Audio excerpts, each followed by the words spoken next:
What up? What up, people? What up? What up? What up? Hmm. Interesting day. Interesting day. Uh, but as always, Saturday night, me and your boy TB, we here. We here every Saturday night. Yeah, Win, yeah. lose, rain, snow, hurricane, tornado, we here. Yeah.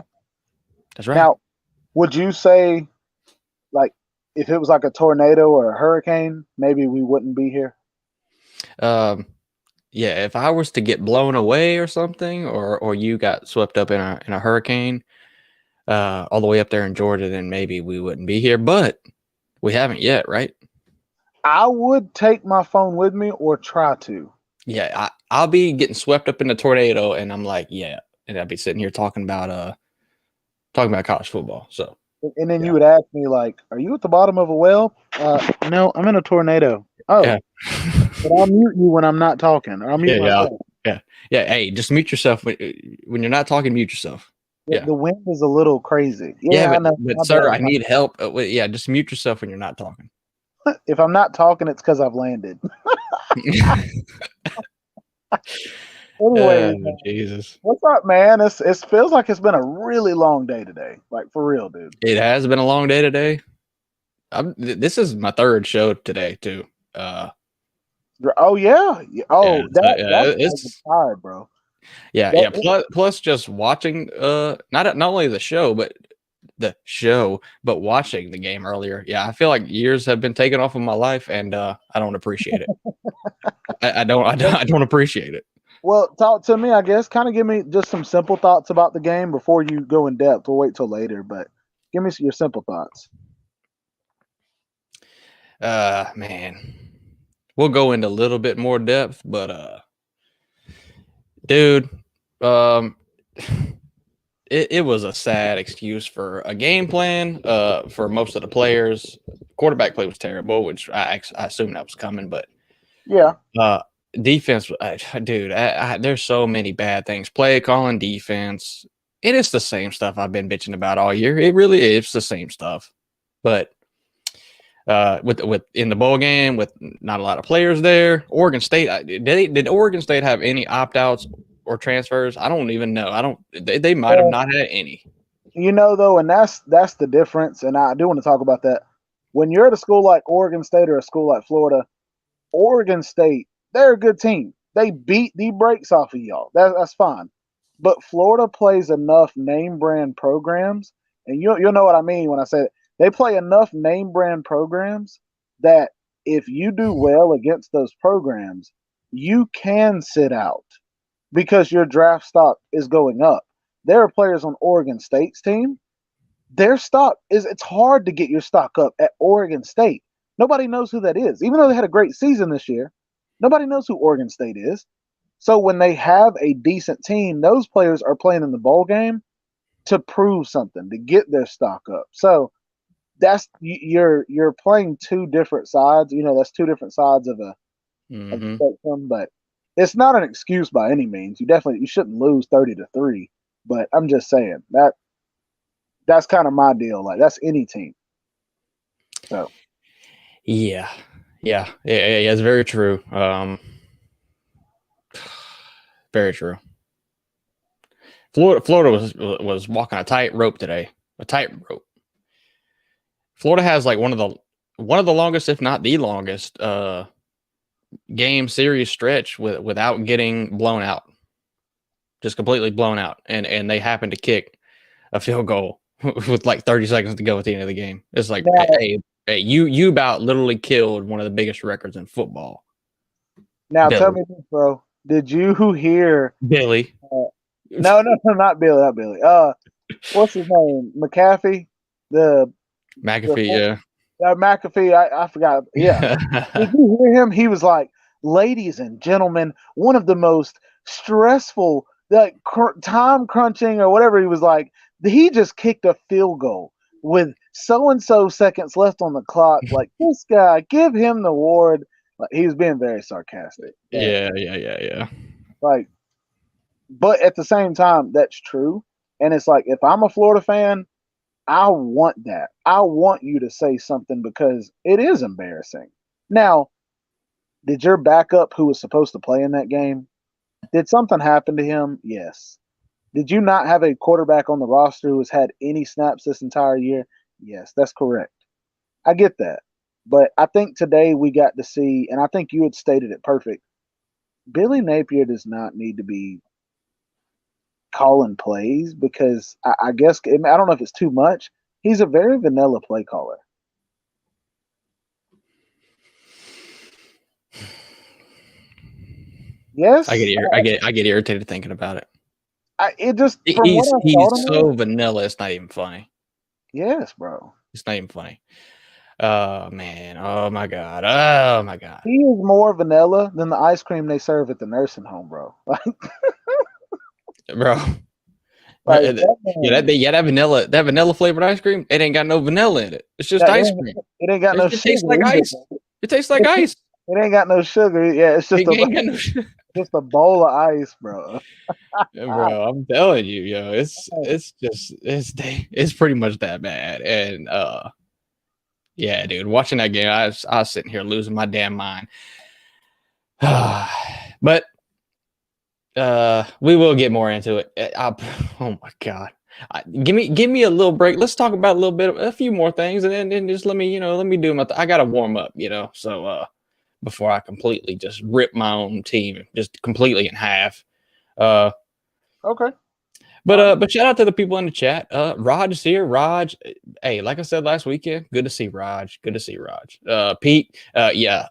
Pete said send Trevor Etienne back to Clemson. Not back to Clemson, but just send him to Clemson. Yeah, no, thank you. You can't have him. It's the only thing I have, and so you can't have him. It's literally the only thing I have. He's nice though, isn't he? He is nice. Yeah, you can't have him, dude. You can't. Jay Shipe, Sir UGA. Falcons fan. My dude, okay, Falcons fan. Let's go. Yeah. Tiger Baskins is freaking losers in here in the chat. But yeah, appreciate everybody coming in here. Did you watch anything today? Really? I know it wasn't too much of a hot day other than the Florida game, and even so, it was kind of still boring.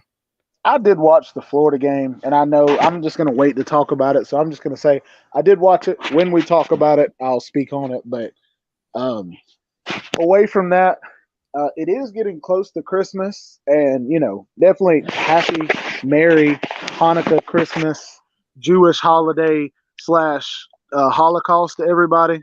Hope you guys have a very safe holiday. But I do get it stressful around this time of the year too, and I guess that's probably my most exciting thing about basketball is you're trying to get everything done. You're trying to make sure the kids are happy and the family, everything's going right, and you have all this in place. But then you get days where it's like, even though your favorite team's not playing today, you got to watch football. Like, I love college football so much that does mean something to me. So, yeah, I'm glad to get it for a few more weeks. Yeah. Even if it's just small games, I'm glad to have football. Yeah. Dang it, man! I'm trying to pull this up, but I can't. I wanted to show the pick'em. Oh yeah, let's go. I couldn't. I can't pull it up. I logged in, and I guess I'm not logged in onto this one. I will say, I think your boy is like I think your boy may be. I think I've only got one loss on this. Yeah. I'm gonna pull a Colby. It's still early in the game, bro. Yeah, but I'd rather start kept off telling me that the whole time that Florida was getting drugged by Oregon State. Yeah, there's still time, bro. Hey, he trying to be. I'm like, hey, yo, shut your mouth, bro. Shut your mouth, Colby. What's up, Frank? Shut up. He trying to be positive, bro. Let that man be positive. Yeah, man. Yeah, get the hell out of here. You'd rather him be positive than be a negative Nelly. Well, right? It depends what it is, and I don't appreciate it. Oh man, Sir UJ said Florida's offense was not as non-existent as Miller's Vanillas. Damn, son, that's facts. That's facts. Big facts though. All right. What it do, Daniel? We have APB out for a really big Humpty Dumpty and an offense that is not there. Raj. Yes. Jesus. Oh, Jesus. All right. Yes. God dang it. Whatever. I can't do it on my computer, which is just very annoying because my Well, then phone. I'm going into the talk about Florida then. I'm just going to go ahead and say it. Look, I know you guys played terrible, and I get that. You also had a quarterback that has not played yet, got thrown to the Wolves today. More thrown to the Wolves than AR-15 getting his first start against Georgia's legendary defense. Like, this dude didn't even take snaps. At least AR-15 took snaps. But if I was a Florida fan, which my parents would beat me and leave me in a closet to starve if I was that. But if I was, I would be super excited to know in Sunbelt Billy's first year, he has already recruited better than Jim McElwain and Dan Mullen. And you have 18 4-stars coming in this year knowing playing time is up for grabs. I'd be excited because you ask any Georgia fan, our first year with Kirby didn't go so well either. But that's because he was installing the program. And when you look at Florida's year this year, how many games y'all have that were one-score games? Be honest. This year? Yes. How many less than 10 point? But exactly. Mm-hmm. So the fact that this man was able, and I said the same thing about Florida State last year, and people are like, oh, I don't know, man. Florida State, blah, blah, blah. And it's like, no, keeping them close is tough. Getting over the hump and winning them is tougher. But to be able to keep them close is still a win. So I don't know. I'm just saying. Like, I know I don't like Florida, but you got to be able to see real is real. So Sunbelt Billy getting there, bro. At least Mike Norvell, he was in year 2 or 3 last year. So not like it was his first year. Yeah. Pete said we all knew Florida's offense was bad. Didn't know the defense would be that bad. I did. Hey, I did. I've been watching it all year. I knew it was going to be that bad. Dang, Raj. He said I've got 2 6'4", 180-pound-year-olds that are 12 years old. Golly. Raj, go ahead and let's get them on the recruiting board, bro. Hey, that grocery bill got to be deep. That grocery bill got to be deep. What's up, Raj? Hey, Raj. What to do, Raj? I like Raj in here. Jacob Watson, good point though. Oregon State was very well coached today. I said throughout the whole game. Yeah. Oregon State not only game plan better, but they went and they outcoached Florida the whole time. And they wanted it more. The whole time. And they wanted it more. Yeah. I mean, the whole thing. Yeah. They completely just destroyed Florida. Mentally and physically. And on the scoreboard too. I mean, in all ways. Yes. What a bit. Yeah. Yeah, it was bad. I mean, Billy Napier was calling the same crappy calls he calls all game long, all year long. The offense is more bland than tasteless vanilla ice cream. It's so frustrating to watch, dude. And I preach this stuff, and I preached it all year, but don't nobody listen to me. Yeah. Don't nobody listen to me. But you know what would make it easy? An offensive coordinator. You hire 1,800 assistants, 1,800 coordinators, and all these positions, but no offensive coordinator position. Agreed. I don't know. I don't know what to tell you. You're setting yourself up for failure at this point on the offensive side of the ball. But that is, he said game meant more to Oregon State, and it did. It was unfair to think that this Florida team would be able to compete. Yeah, but Falcons fan, it was unfair to think that the backup that was supposed to be the future for Florida, who just got kicked off the team and could not play, that alone, that's a big challenge. Now put a first-year head coach in the SEC that came from the Sun Belt in that same predicament. Like, that's 2 huge negatives, bro. Like, I don't care what you say. That's the equivalent of Georgia losing Midget Man and Midget Man leaving, and then all of a sudden our backup getting kicked off the team who we expected to start. Now the third string with no reps would have to come in and play. Like, Hey, where's my casket button? I need a casket button. I'm gonna hit. I want to hit it right now. honestly, bro, you just need a casket.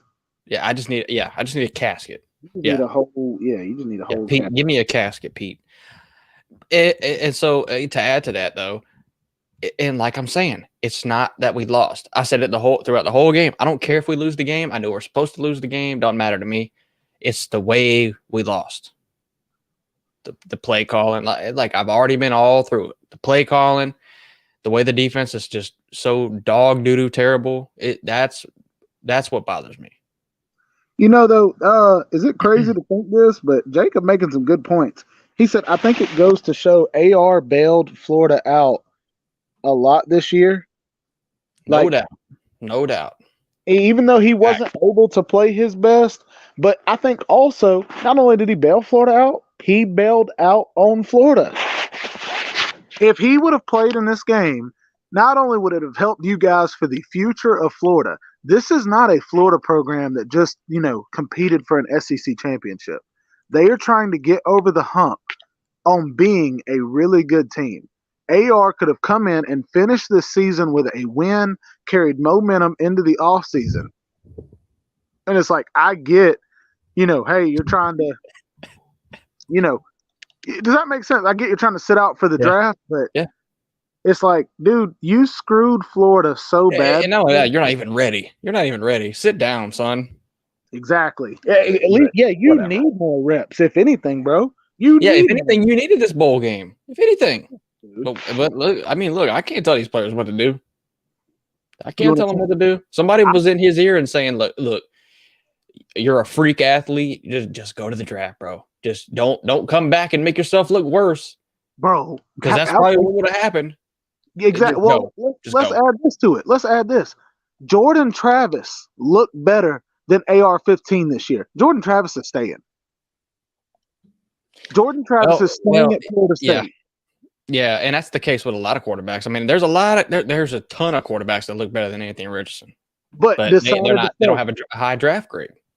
But and that's because I get the intangibles are there, but it's like I'm using Jordan Travis because not only does he have a decent draft grade, but this year he put Florida State on the map. That Florida State game was amazing to watch. But him deciding to come back, that just goes to show he's like, they ain't trying to be no third rounder. And after the Florida game where he completely balled out, he looked like that man looked like Caleb Williams in the Florida game. Yes. So and very true. That just goes to show you they have people in their ear telling them like, this is good for you, this is bad for you, stay, leave, blah blah blah.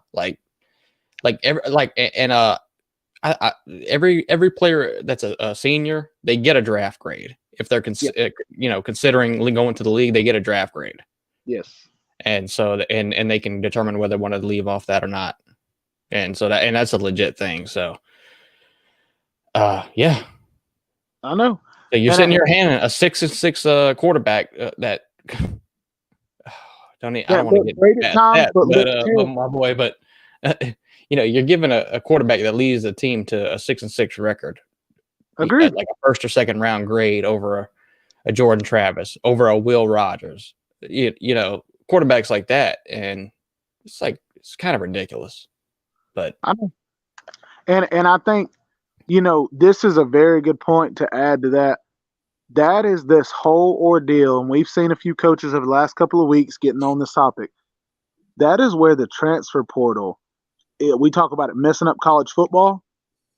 This used to be the only thing that messed up college football, getting in a kid's ear and getting them to leave for the draft early.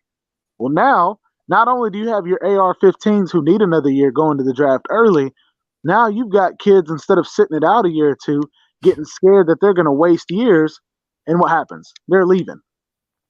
Well, now they're stuck in the draft in the transfer portal for 2 years, and it's like you're wasting your time. Like, I don't know. It's just that's I don't know. I get it'll play itself out. It just sucks that there are people that have to go through this in order for it to work itself out.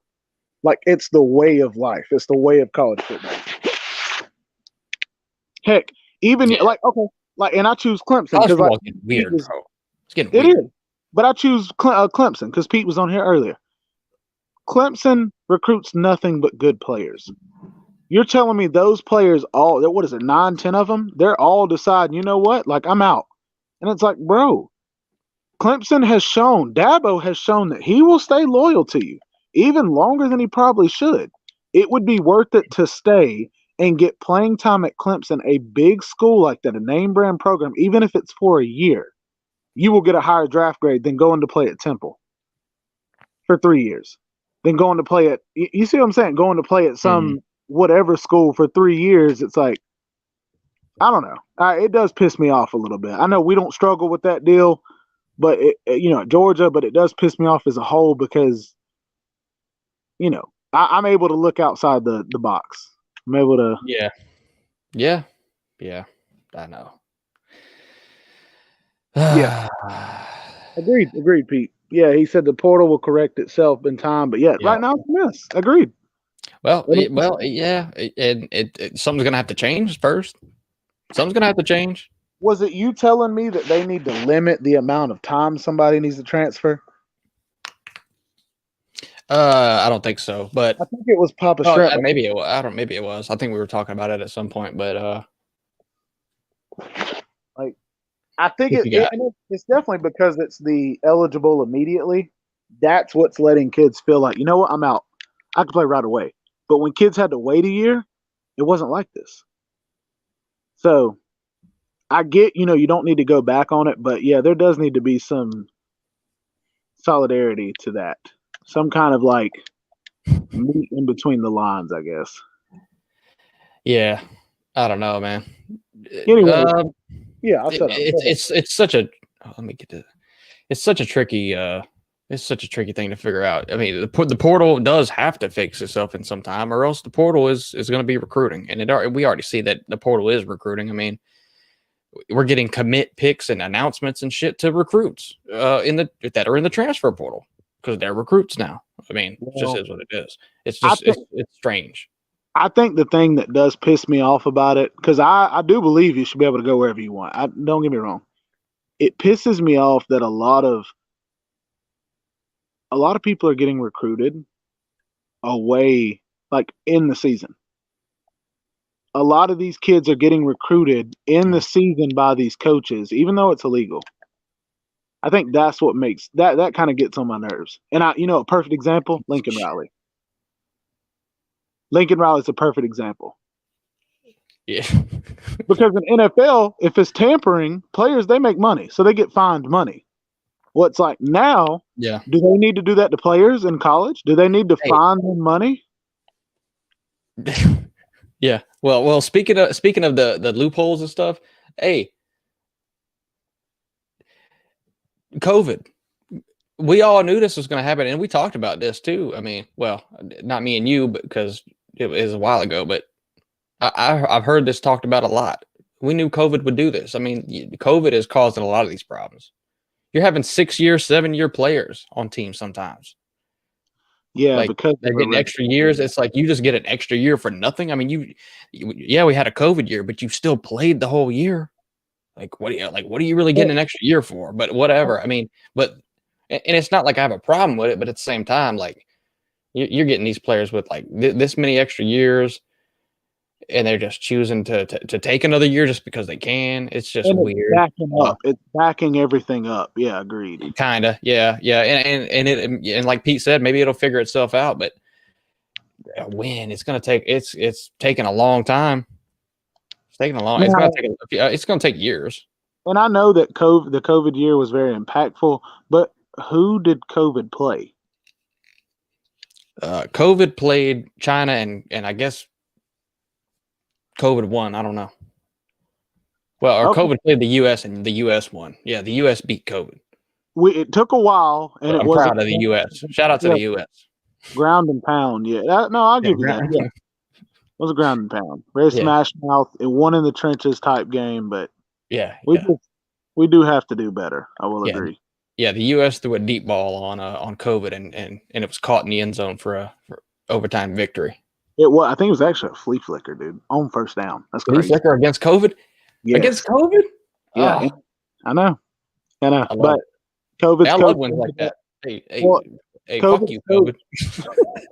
COVID's coach ended up retiring, and Man. Bishop Sycamore took over, and now neither one of those are here. So but Yeah, COVID opted out. Yeah, okay.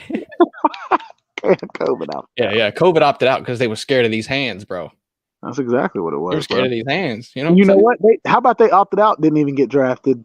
Come on, bro. How you not get drafted but you opted out? Opt out, but you don't get drafted. But they did play in the Canadian Football League. Yeah. They in the CFL, the XFL. The XFL is taking applications, by the way. Like Vic says, 4 letters, UDFA. Hey, bro, let me let me get a coaching job in there. Coach Tiger, this guy right here, he's 48 years old. Call Vince McMahon, bro. I don't know what to tell you. Call Vince McMahon. He might give you one in the XFL. That's true. Man, that's a long shot. You can do it. McMahon is like 87,000 years old, though. Yo, I saw a video. This is real random. I saw a video where Vince McMahon tried to come into the ring for a certain whatever it was, and when he went to jump and slide into the ring, both of his quads, he tore both of his quads because he hit the side of the ring so hard, and he had to just continue with the match. Like he was on the ground and he had to continue his skit, but he tore both of them and could not. It was live, so he couldn't mess it up. And I'm like, wow, yeah, that's a hard ass right there. That's brutal. Now, but if you tell me, hey, TB, you want to tear your quads for $200,000, bro, put them up. Let's do it. Put the rope up. Let's go. Yeah. Well, what? The rope. Pause. Look, man, I please get an extra year for the flu. Oh no, yeah, Raj. No, if you got the flu, you're on your own. If you got COVID though, we'll pay your paycheck. We'll pay your rent, your utility bill. If you need any groceries, just let me know. We'll pay that too. Yeah, don't worry. But if you have the flu, you can go fuck yourself. Now, I will say that the only groceries you're gonna get are boiled hot dogs. Oh, Jesus Christ! All right. What up, Dante? Q Lee is up in here. All right. Let me pull up this pick'em real quick. Let's just take a look at it. I'm not going to tell you who is in the lead. Well, actually, let's look at it. Maybe I will. Yeah. Maybe I will. Just a little bit. Maybe just a little bit. Okay.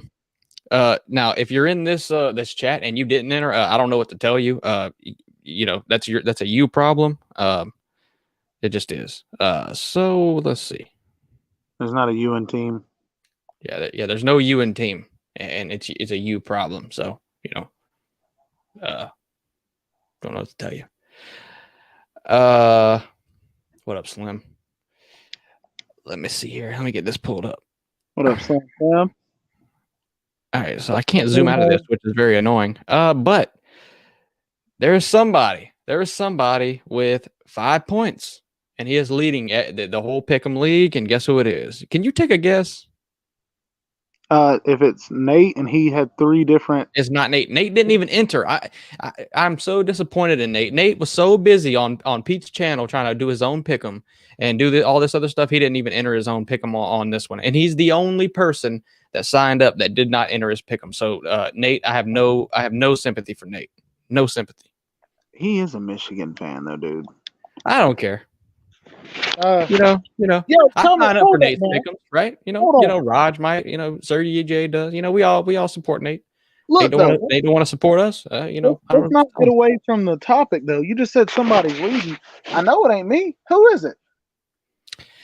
Traveling Fools is leading with 5 points. 5 points. My man is 5-2 in the best so far. 5-2. Miami had to win at something. That's exactly what I said. Well, that's exactly what I said. Might even got to win at something. You know what I mean? I could just see you cheating though and giving him some picks just to help them out. Yeah. Well, no. Well, I can't give picks. Shit. I'm at well.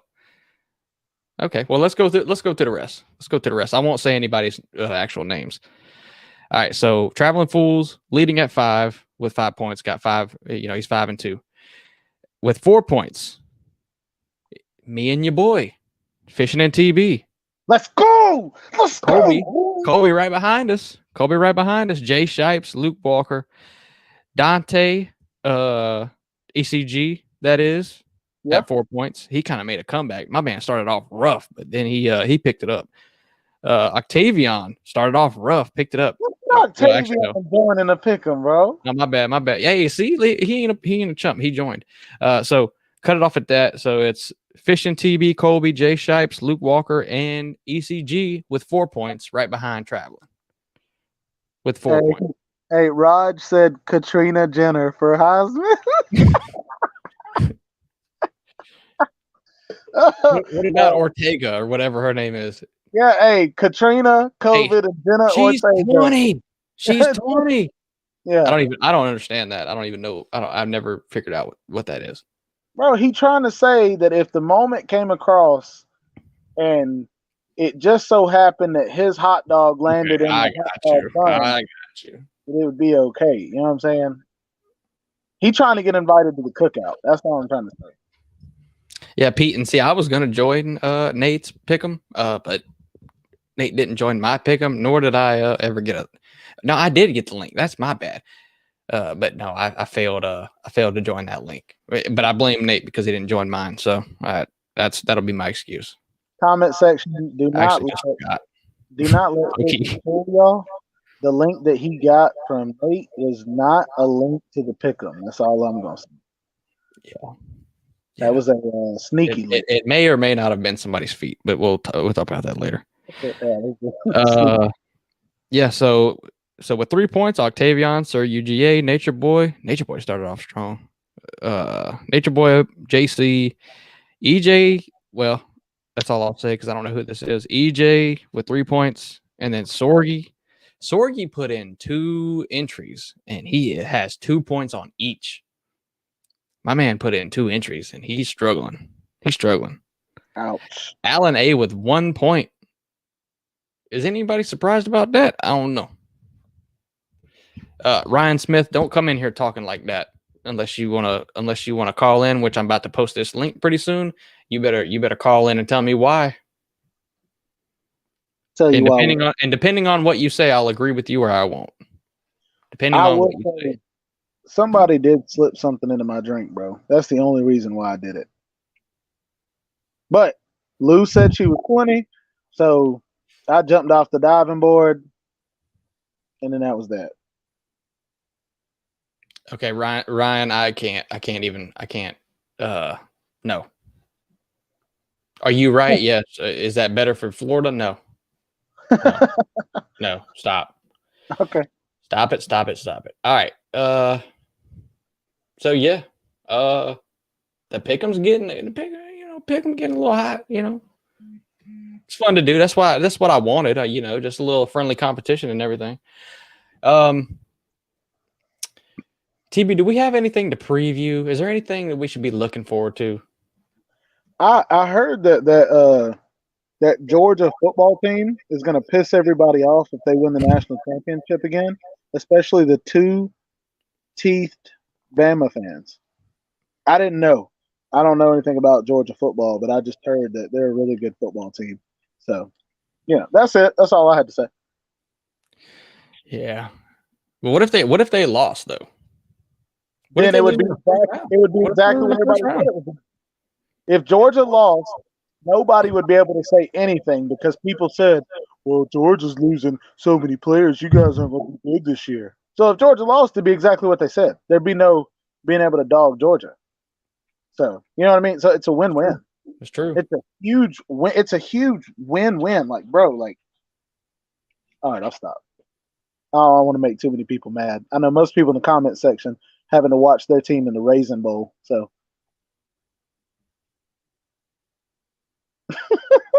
sorry, bro. I'm sorry. I'm just reading, bro. Okay. Yeah. You people. I swear. Stop agreeing with Ryan. Stop it. First off, I didn't even see what he said. What he said. I don't know. All I know is he said he was talking about Dan Mullen. I completely tuned out. I don't know. Oh man. Oh, Luke said Napier scored multiple points. 3 is multiple. Yeah. 3. Yeah, 3 is more than a couple. So yeah, 3 There points. you go, bro. Yeah. Well, you know, he would have been in hot water with me, bro, because I didn't expect to win, like I said. But if you go ahead and blow a record like that, 400 something games, 400 something games. Let me do the math on that. Wait, now what do you mean record? 400 something games of what? Of not getting blown out, of not scoring 0 points. Florida holds one of the, if not the highest, one of the highest records of the amount of games not getting blown out. It's Oh, 400. It's like 430 games, and Florida was 30 seconds away and a field goal from blowing that record today. So, do you know how much hate Billy would have gotten, bro? bro, from me too. Not gonna lie. All right, so 430. Oh wait, no, wrong button. That's 35 years, approximately, give or take, with not getting blown out. And that is a record that is one of the most highest in college football. Yo, that's crazy. And it almost happened today, and it almost happened against Georgia last year. Dan Mullen flirted with it, and we went down and kicked a field goal against Georgia. But, or not last year. I think it was last year. But Raj said, "What do you mean, you people?" Not like that, Raj. You like people. That. Hey, yo, you people, bro. Oh man, but Jesus. I agree. And I guess I know it's too early to say this. I cannot wait for the off-season shows. Like I love the in-season shows now, but like with Pete or with you, man, off-season shows are gonna be fun. That's when we kind of get to get wild. But we have the people in the comment section to get wild. You know what I mean? Oh yeah. And that's the best part. That's what he meant. Nature Boy, that's what he meant. He was saying, did you mean blown out or shut out? You meant shut out. Shut out, yeah. Yeah, shut out. Because I don't know if I blown out to me. I mean, that's just, you know. I was about to say, I don't know if 30-3 is a blowout, but it seems like a blowout. It's a blowout and a shutout, damn near, really. Hey, did you see that funny video where the dude was talking about Deion Sanders? You saw in Deion's press conference, he was like, "We coming. Like, I'm bringing everybody. We coming. All of us. We coming." You seen that? I don't know. Okay, well, it was a press conference. He said it like 8 times. And this dude made a funny video, and he was like, he said, "I'm telling you, we coming." He was like, "And we coming, bro." You know what? He said, "When my wife on top of me, and she riding me, and I'm sitting there, I tell her to get off of me. You know why? Because I'm coming." Bro. Yo, that's funny. Man. But yeah. Anyways, my bad. Oh well, my bad to switch it to Dion, but yeah. No, it's all good. Well, I opened the phones up. I guess I'm gonna just go ahead and start letting people in. Not much to talk about, not much football, nothing much going on this week. We previewed all bowl games, and like you said, in the off season, we're gonna have plenty to talk about, and we'll be able to go in depth, pretty heavy on a lot of things. So, but for tonight, I think we just open the phones up a little bit, and we just talk to the people, and we'll just kind of kick back. I don't need any more stress. So now you can come in here and troll me, but I don't need any other problems. I don't want those problems. If you bring smoke, it's okay, but problems I don't want. Wait, you said D4 in the chat? You said smoke. Okay. All right. For our first guest today, he comes in from Minneapolis, Washington. Colby, how are you doing today, Colby? I'm doing all right. Not as bad as you, but efficient. Man, what happened, man? You asked me not to bring some smoke, and you don't want me to talk about anything. So you might want to step away for about 5-7 minutes. So You can go. All right, well, take a here, smoke break. I'm Go gonna take a give you a D4 little break. duo action. I'm gonna give you some duo action because I know Raj about to give me some shit. So go ahead and y'all No, anyways, I want to say, hammer it down. look, I want to say, fuck the Braves. Fuck the fucking Braves for not fucking signing Dansby Swanson back. Fucking podunk motherfucker. Raj, what happened? They didn't sign Fucking the Braves. These motherfuckers didn't sign Dansby Swanson. No Fucking way. podunk motherfuckers. Blue cheese is gross. All right, I'm gonna tell you right now. Cubs Hold got his on one ass. second. Hold on one What, for second. real? Hold on one second. Hold on, what's going on here? I got one Braves jersey, and it's Dansby Swanson. And he ain't coming back. Yeah, But anyways, the one reason I wanted to come in here is fishing football. You are the most bigot, racist motherfucker I've ever met. You don't like fat white people, Georgia fans, okay? Hey, I'm canceling your fucking channel. You're woke. Go drink your fucking $18. Go drink your $18 cup Starbucks coffee. You cancel culture motherfucker. Okay, go get your fucking. Should I drink Drink your fucking little coffee pods Better out put of your that fucking Georgia hat on real quick. But anyways, you fucking racist motherfucker. You don't like fat motherfuckers like Georgia football that whoop y'all's ass, anyways. But anyways, that's one reason I want to come here and say, fuck Atlanta Braves. Why in the fuck you didn't give Dansby Swanson the contract, you fucking bunch of motherfuckers? Yo, I did not know that, especially with how young Dansby is. The Cubs gave him 7 years, $177 million, man. Oh my! See, but that's the thing with Atlanta that pisses me off. People like the Cubs, Atlanta Falcons, and the Atlanta Braves are the worst fucking organization in professional history. Hold on. Yeah, facts. I think we need to address something right now. Rod, you think fishing's racist? Yeah. He's a racist. Yeah, he don't like us fat Georgia fans coming here talking about shit. Yeah, I hate it. Yeah. I'm racist against fat people in Georgia. He don't like people that their nuts have dropped and has beautiful beards like me. Hey, you know. I beg to disagree. Shit. Yeah, we see your beard fishing. Hey, yeah, look at this thing. Hey, fishing football don't even have any chest hair coming out of his damn. Look, he don't have any chest. Look at him. He don't have chest hair come out of there. Look at him. Hey, man, I'm kind of stuck. Yeah.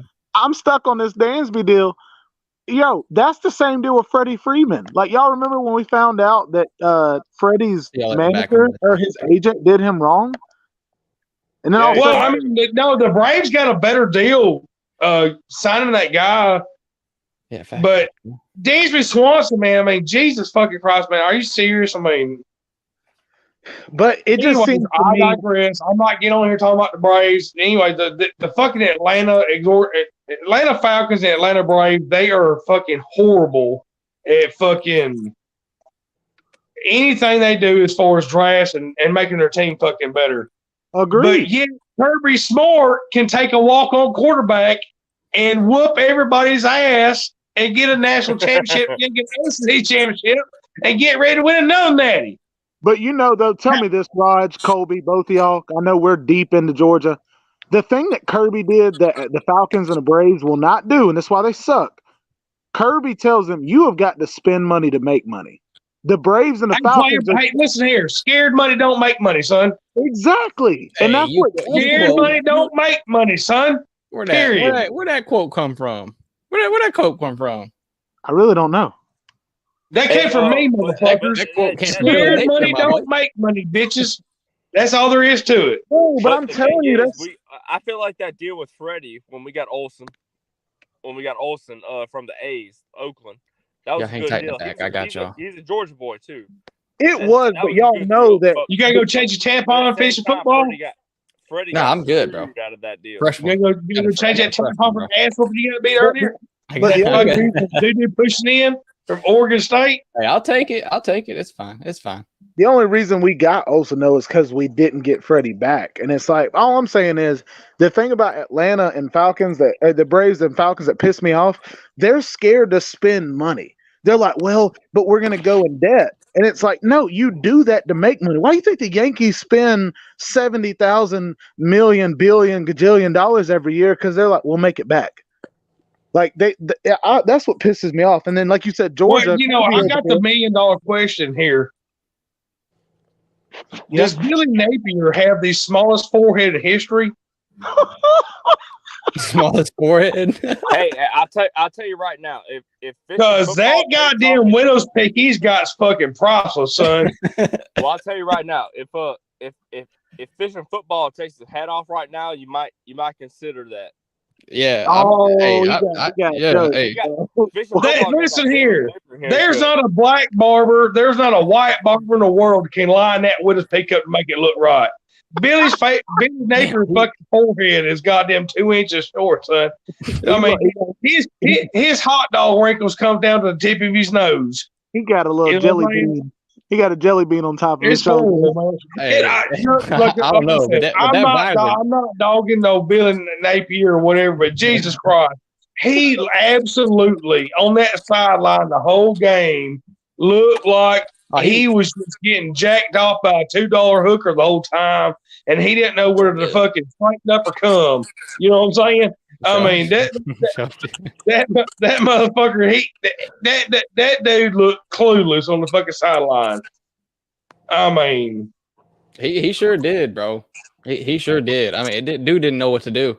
He had no goddamn emotion. He had no fucking particular for dude. The dude absolutely sat over there like, seriously, man. You know, did a Russian hooker have a thumb up his ass the whole time? Or something? I mean, it was fucking horrible, man. Fucking horrible, bro. Did you hear his pregame speech?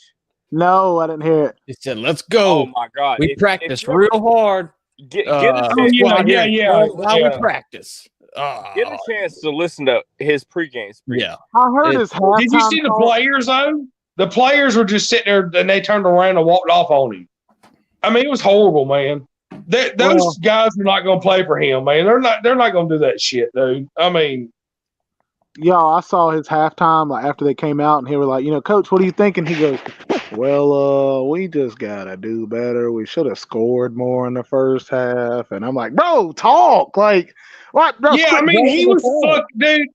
Dude, he was stale as a month bag of fucking croutons. Are you goddamn kidding me?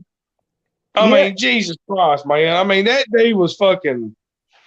But I do wonder, though. I wonder if he's just shell-shocked because most people get to be an assistant for an SEC coach before they become one, or at least a good one. He was his own coach.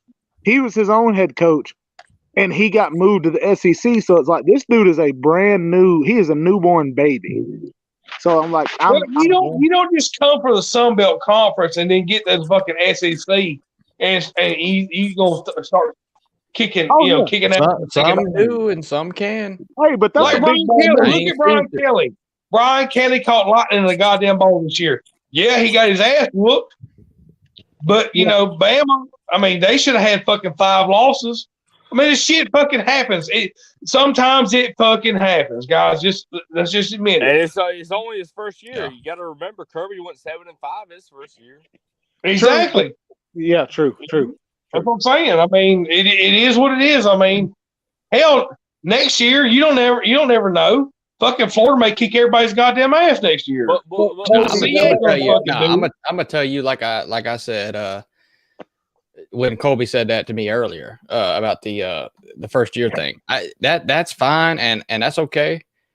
But when you make these stupid coaching decisions and bad play calls and bad designs, like you got these coordinators that are screwing up, I don't care if it's your first year or not.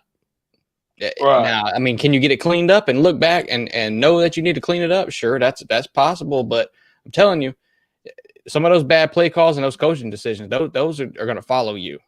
Now, let me ask y'all this. We've all seen it. Listen here. I know Tiger Bassett personally. Me and this motherfucker are tighter than Dick's hat band. Me and Colby are brothers. My son calls Uncle. My son literally will call Colby Uncle Colby. Yeah. Is it me, or is it the East is just getting so much fucking better, and the West is just getting the fucking suck ass?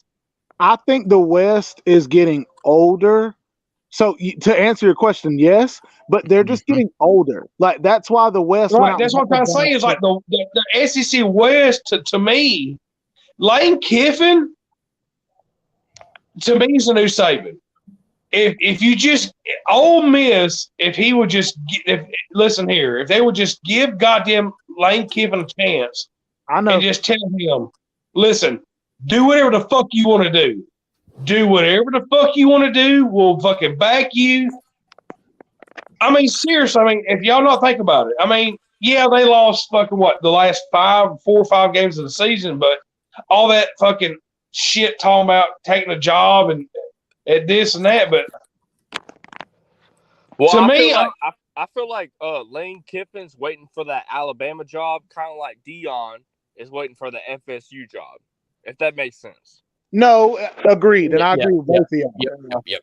I agree with both. I think I don't know about all that, man, but I agree a little bit. I agree a little bit of that. So, well, the reason I agree with Raj on that is because Lane Kiffin is a mastermind when it comes to it. We know that there are a lot of masterminds in football, but he's right.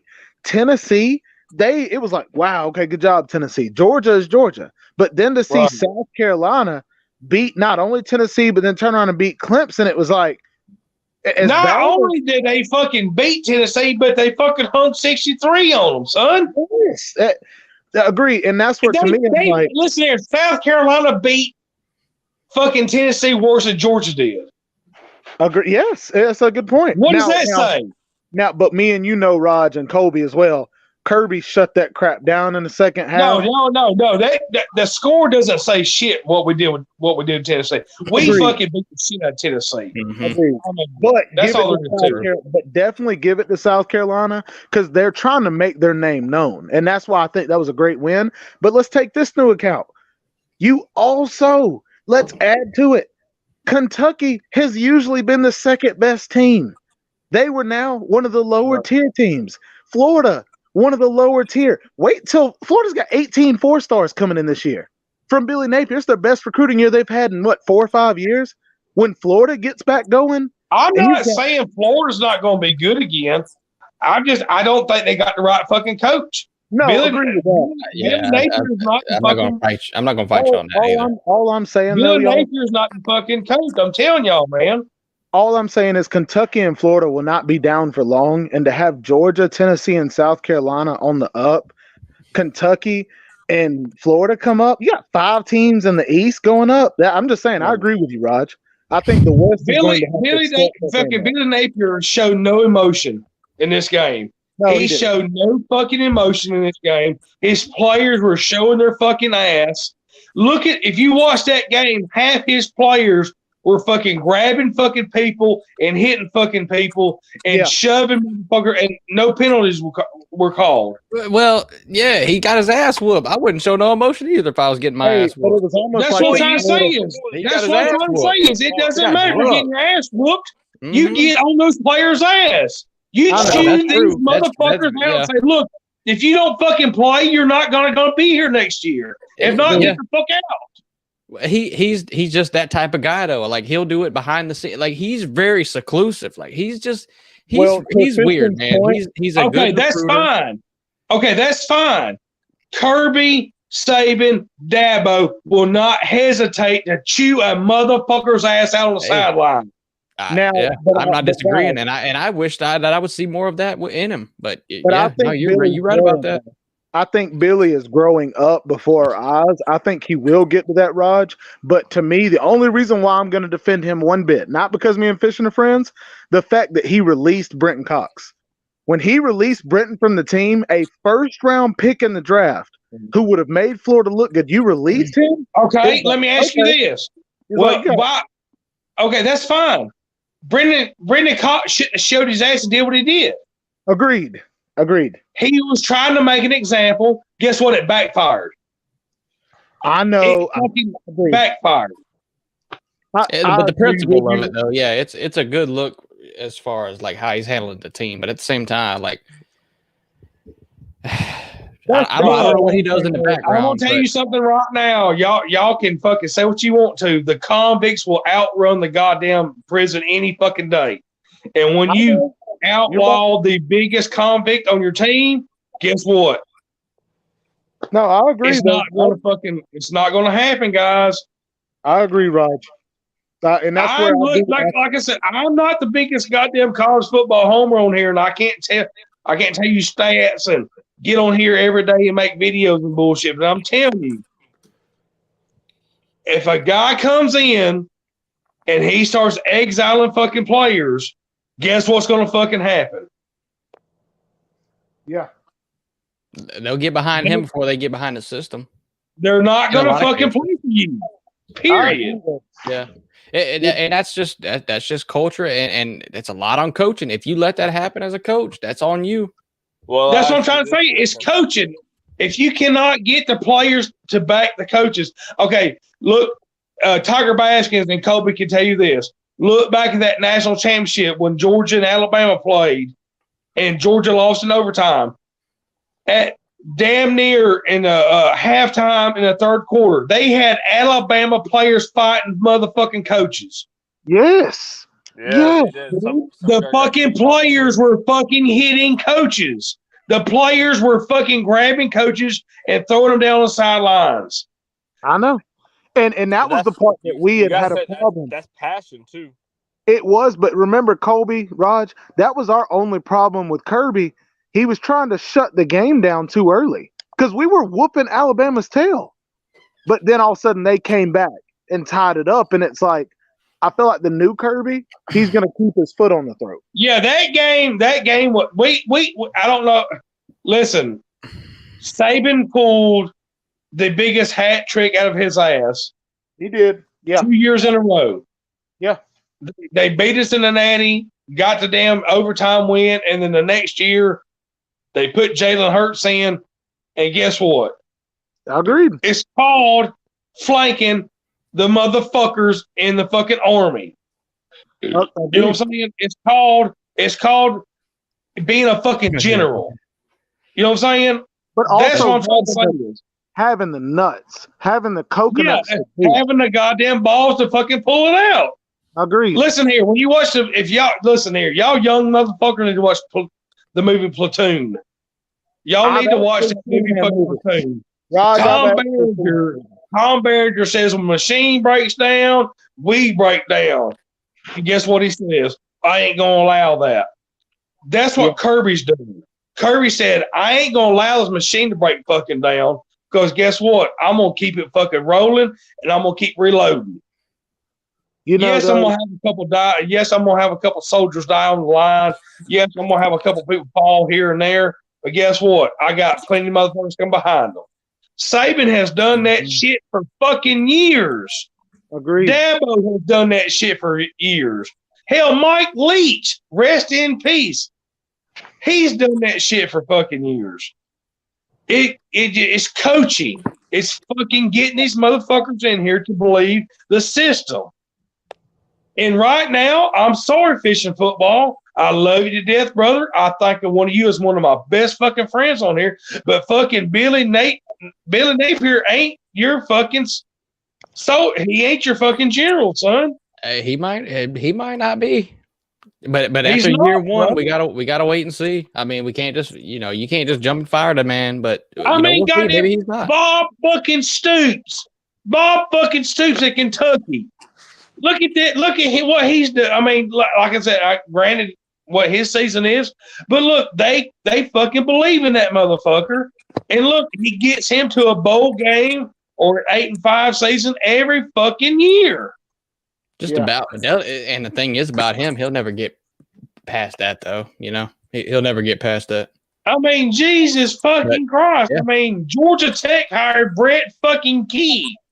I mean, what was he? I mean, it's like, guys. I mean, I said, man, Saban at what? Listen here, man. I'm fucking damn near 41 years old. You will never, ever see the run that Saban has ever fucking done. Kirby's not going to do it. as much as I love my Georgia Bulldogs, and I'm a Georgia homer, born and raised here in Athens. He may get close, and I hope he does get close. Maybe one day he would. But Kirby's 40-5, Saban's 71. Yeah. But I mean, if you look at what Jim Harbaugh's doing, and you look at what Ryan Day is doing, and you don't fucking know. But that's the problem, man. Look at fucking Tennessee. I hate to say this. I hate fucking Tennessee with a fucking passion. Just as much as I fucking hate fucking Tennessee and fucking Florida and South Carolina and every goddamn body else. Auburn.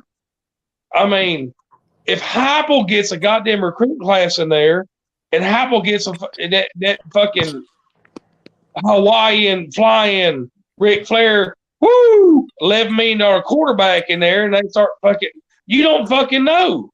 I mean, we don't fucking know. Agreed. Well, let me ask you this. Well, hold on.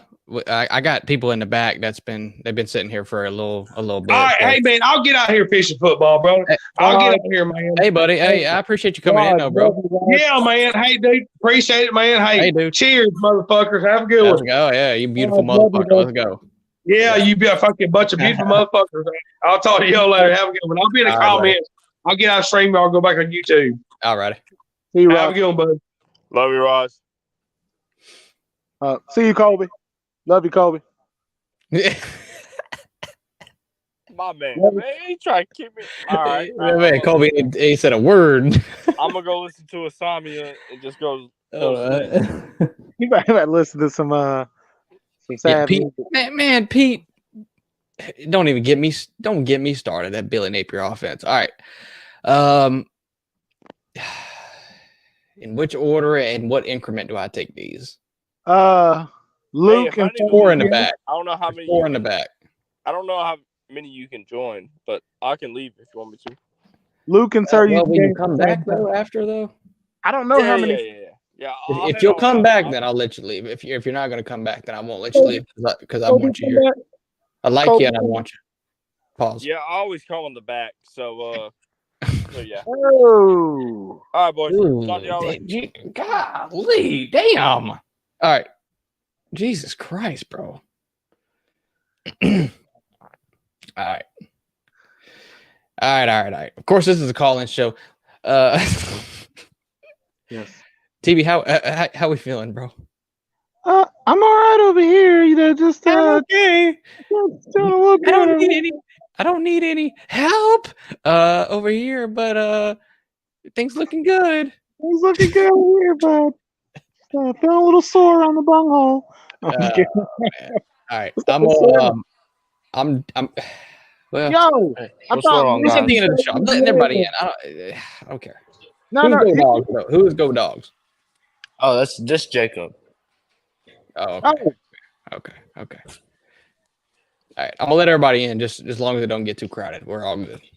Ladies and gentlemen, welcome to the Fish and Football Show, where it is a depressed, suicidal watched Florida fan and a very amazing and happy, about said fantastic, but they want to still keep. Stop it. Oh, okay, sorry. Go ahead. All right, what's up, guys? What's up? I think Billy Napier is a little bit of the problem, but at the same time, I think Florida's roster is the main problem. I mean, they don't have any, receiver. They don't have, their offensive line play terrible. I mean, they got pushed around up front on defense. Their quarterback play, they don't have that. So I think it's mainly a roster problem. And Billy Napier has to fix that. Well, some of it is a roster problem. Some of it is an opt-out problem. If you're talking about just this game and how it went, then I would agree. I mean, Florida's offensive line has been great the whole year, but Not today. Well, not today because of opt-outs. Osiris Torrance didn't play. Another one of them transferred, and they're blocking for a quarterback that they've never blocked for in a real game before, which is why the penalties start flying because they've never even blocked for him. The communication isn't there. I mean, it was just a shit show. It was a shit show. What's today's date? Huh? What's today's date? 17th. December 17th. When was the last Florida game of this season? Florida State. On what date? 27th. 11/28, 27. Was that 27th? I think. Yeah. How many days is that between today and that date? Hey, what are you trying to say here, sir? How many days? What are you did they doing know here? What are you trying to do here? How many days did they know who the hell they were playing? Well, this is facts, but you got to understand. How was that offensive scheme anything what it should have been against that Oregon State team? You know, that is kind of true. That's what I've been saying. They didn't give a fuck. They didn't give a shit. Well, didn't give a damn. Jack Miller, Jack Leg, Jackass, it don't matter. Billy Napier, they didn't give a fuck. I mean, you know, the thing about Billy Napier is 1 week he'll go out and coach a great game. The next week he'll go out and coach a terrible game. Widow's Peak, they don't give a damn. They didn't give a damn about Oregon State for nothing. That's also true. Yeah, Pete, we'll see. Pete, put in the private chat. What can I say to kickstart it? Slim. Florida needs to get some hot points. Tell me you know, and I'm glad George is doing this, but Florida needs to get some receivers from the portal. Florida needs a lot. Maybe. I mean, I don't know. I mean, these receivers have been a problem all year for them. Well, they can't get open. They're not bad receivers. They just can't get open. Is Jesus? That's my point. That's my point, though. They can't get open. Well, they have one of the best wide receiver coaches coaches in the country with Terry Colbert. So it's like, what's Florida doing wrong in the receiver room? Is Jesus Christ in the portal? Wait a minute. They're good receivers, but they can't get open. By definition of not getting open, you're a bad receiver. Dude. Well, yeah. I mean, that's what I'm trying to say, though. Like, you know, that they've struggled getting open this year. You know, AR's had to hold on to the ball a long time and a lot of different circumstances. So that they need new receivers. I mean, these receivers have been a problem all year for them. This year doesn't matter. We're talking about today's bowl game. I don't know if it's the receivers. They were bad. They were bad this bowl game too. Yeah, it don't matter. We're talking about the scheme that they have for this bowl game. Clearly, they didn't give a shit about winning this bowl game. Yeah, that's what I'm saying. I agree. I think the wide receivers are not the problem. It's the coach not preparing the wide receivers. Yeah, today's scheme and setup for this game was terrible for a Florida team. It's the same scheme that they used with Anthony Richardson, and it doesn't work with a Jack Miller at quarterback. It don't work. Then Fishman, I feel sorry for you, bro, because that's Billy Napier's scheme, and that's going to be until he's fired. It is, because he don't have any adaptability. You know why? He has no offensive coordinator. He has no adaptability. Well, and I want to say this, nothing that's going to ever change. And yes, you're correct, and you're pissing me off actually because you're right. And yeah. Well, tell me this. Here's the thing. You don't need a whole lot of adaptability when you recruit guys for what you're doing. So it goes back to what I said to you earlier during the game. He is kind of having to do the best he can with what he has. I've never got this line of thinking in college football that, oh my God, these coordinators or whoever needs to change their system around when they come in for the players they have. No, they don't. You do the best you can with what you got, and you recruit the guys for what you're going to do. And I agree with Slim because it is a form of investment. You're sacrificing that season to install. You're not going to be great when you're installing something. That's a great comparison because Dan Mullen came in and just completely adapted the system around the players. But he never actually set a precedent. He never set a precedent for what he wanted to do as far as like an actual system he wanted to run with his players. And he never did that. The reason why you do that is because if you change your system and adapt to the players, you're not going to be able to recruit for your own system in the future. No, agree, and that's what he's saying. Now, and that's Slim. That's a great point. Mm-hmm. You're sacrificing it because you need to make your recruits understand this is what we want to do, but we need you here to do it. I mean that's what Mario Cristobal's doing right now. He's not changing the system, and he's recruiting players for his system. That's why you see people leaving, and so is Billy. I mean, Billy's kind of doing that too. But I mean, he definitely had. It still pisses me off. Y'all, not many schools can say they recruit 18 4-stars. I mean, y'all can dog Billy as much as you want. Y'all name one school out there that has 18 plus 4-stars coming in. Look, here's my thing. It's a bowl game, right? Yes. And it's not a big time It's a bowl. meaningless bowl game. Yeah, but I just wish they had changed it up for this game just to make it competitive. I do agree with that. Yes. I mean, I don't like. I think Billy Napier is really good for the University of Florida. I think he's a great. I won't say great. I think that's a wrong term. I'm just saying I think he's a good coach, and I think he's putting Florida in the right place. If he can, like Slim said, if he can get the players to fit his system, he's going to be competitive. I just wish today he'd have said, you know what? We know what their weaknesses are. Let's go attack them. Dude, and he didn't do that. That might be the most genius thing I think I've ever heard Sarah UGA said. No, but he's absolutely right. Like, I do believe that Billy is a good investment for Florida because you look at what you're getting. He has not coached in the SEC. He has not been an assistant in the SEC. He does not see that. But to understand it's going to take time, that's the investment. You're not going to get anything in year one. So it's like, calm down, everybody. And he's taken the steps to make the recruiting better. He is a good recruiter. He's taken the steps to make the facilities better, which a lot of players were bitching about. Mm-hmm. Just like Cristobal has done at Miami. I was just about to say, just like at Miami. Yeah. Exactly. I mean, I think that all those things make a huge difference. But like today, I just wish he'd have said, you know what, let's go outside the box and beat these guys. Look at these stats. Yeah, look at these. Well, you're asking rigid head coaches to change what they do, and I mean, okay, that's like telling Kirby Smart to go change what you do. No, I agree. He ain't going to do it. Slim, if Kirby did the same thing, I'd be just as critical. You know that.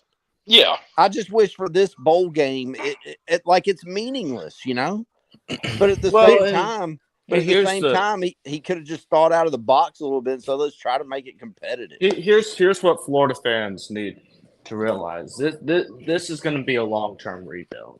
If that's just what it's going to be. They have a major talent gap to Georgia and some of the high-level SEC teams. Their roster's nowhere near it should be. This is a long-term rebuild, and I know, anybody saying Billy Napier this or that, you have to get some consistency at the coaching position. You can't just fire coaches every 3 years. And, it better be the quickest long-term rebuild in Florida history because Florida fans just can't take it. They can't. And that's what I'm saying, though. I don't think Florida fans are going to be patient. I don't think so either. They're already saying fire him. And I'm like, they're not going to be patient, but I'm saying they pretty much need to be, but I don't think they will. Yeah. Because it's a good thing we don't listen to our fan base because I want to say this about what Pete said. He said the best coaches adapt to their players. Bama has a new coordinator, or has had new coordinators many times, and the offense has never skipped a beat. Now, that I do agree with, but the part that I'm going to add to it, you don't see Bryce Young running a run-happy offense. What does Bryce Young do? He throws the ball. What did Tua do? He throws the ball. Mac Jones, he threw the ball. Like, it doesn't matter what kind of offense or what it looks like. Ever since Kirby has left, they're going to throw the freaking ball. So it's like, yes, you may look a little different, but you still have an identity. So you're adapting to, okay, we have good receivers here. We're not going to have 5 stars across the board in the receiving room and then run the ball 40 times a game. That makes no sense. And to be honest, too, Saban, because I had Tua Tagovailoa at quarterback and not Jake Coker. No, agreed. Well, completely. Saban's also bringing in recruiters. He's also bringing in coordinators when he's swapping out that run the same system that he's been running. And that's my point. You don't have to adapt if you run the same system. Now, there's going to be a little bit of difference from coordinator to coordinator, obviously, but agreed because of personality, yes. But I agreed. Well, when Kirby was at Alabama, it was Kirby's got us. Let the defense win for us. And then when Kirby left, it's like, okay, we need the offense for us to win for us. I don't think that was all Kirby. I think that was the change in college football. Yeah, that was the change in college football. I didn't say it was all Kirby. That's not what I said. Well, that's what you guys have been implying. Well, I'll imply it because every Georgia fan implies it heavily. But it's I'll definitely imply it. I'll imply it for sure. Because y'all want to tell me the score between Alabama and Tennessee and Georgia and Tennessee? because I'll wait. I'll sit my happy ass down and wait this whole night. What does that have to do with that, though? That means that Kirby proved that defense wins championships, and you can get in shootouts. But ever since Kirby left, Alabama has been more of a shootout style team. Kirby, when he got to Georgia has not been any kind of team. We haven't had an identity. When Kirby got here, he proved that defense. You're talking that's about actually throwing the ball more, though. Okay, here's the thing. Well, wait a minute. That's actually false. Here's the thing. Hang on. That's actually false. I'm not finished. Georgia has had an identity. Hang on. Hang on, y'all. I'm not finished. Y'all said that the identity of college football changed. If the identity of college football changed, Georgia would not have beaten Tennessee 27-13 or whatever it was. It would have been a 55-51 Okay, stop game. it. Tennessee runs a gimmick offense. Oh, okay. Stop so it. it beats But everybody. they're the number one offense in the country. See, They put up 450 points on everybody every game. Here's the problem with all the trash talk. You can't run around talking about they got a gimmick offense and he's only got 11 plays and then put them up on a pedestal saying that we beat them. You can't have it both ways. They can't be a shit team and then try and say, ooh, we beat them. You said that. You said they had a gimmick offense. They have the number one offense in the country, and you, the Miami fan, said they have a gimmick offense.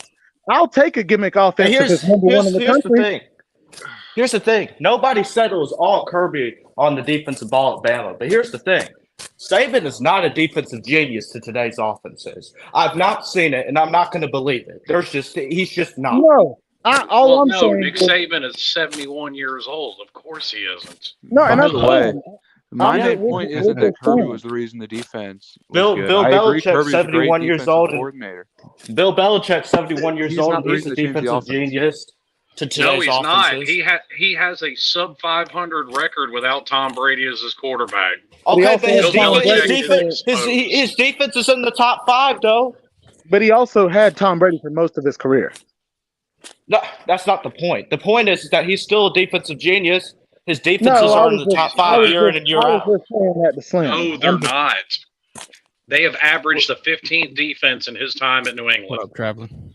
No. But my point to y'all is the whole deal of, yes, the defense, the game changed at Alabama. Yes, the game has changed overall in college football, but at Georgia it has not. It's like, and that's because of Kirby. If Mark Richt was here, you think I'd be saying that? Come on, guys.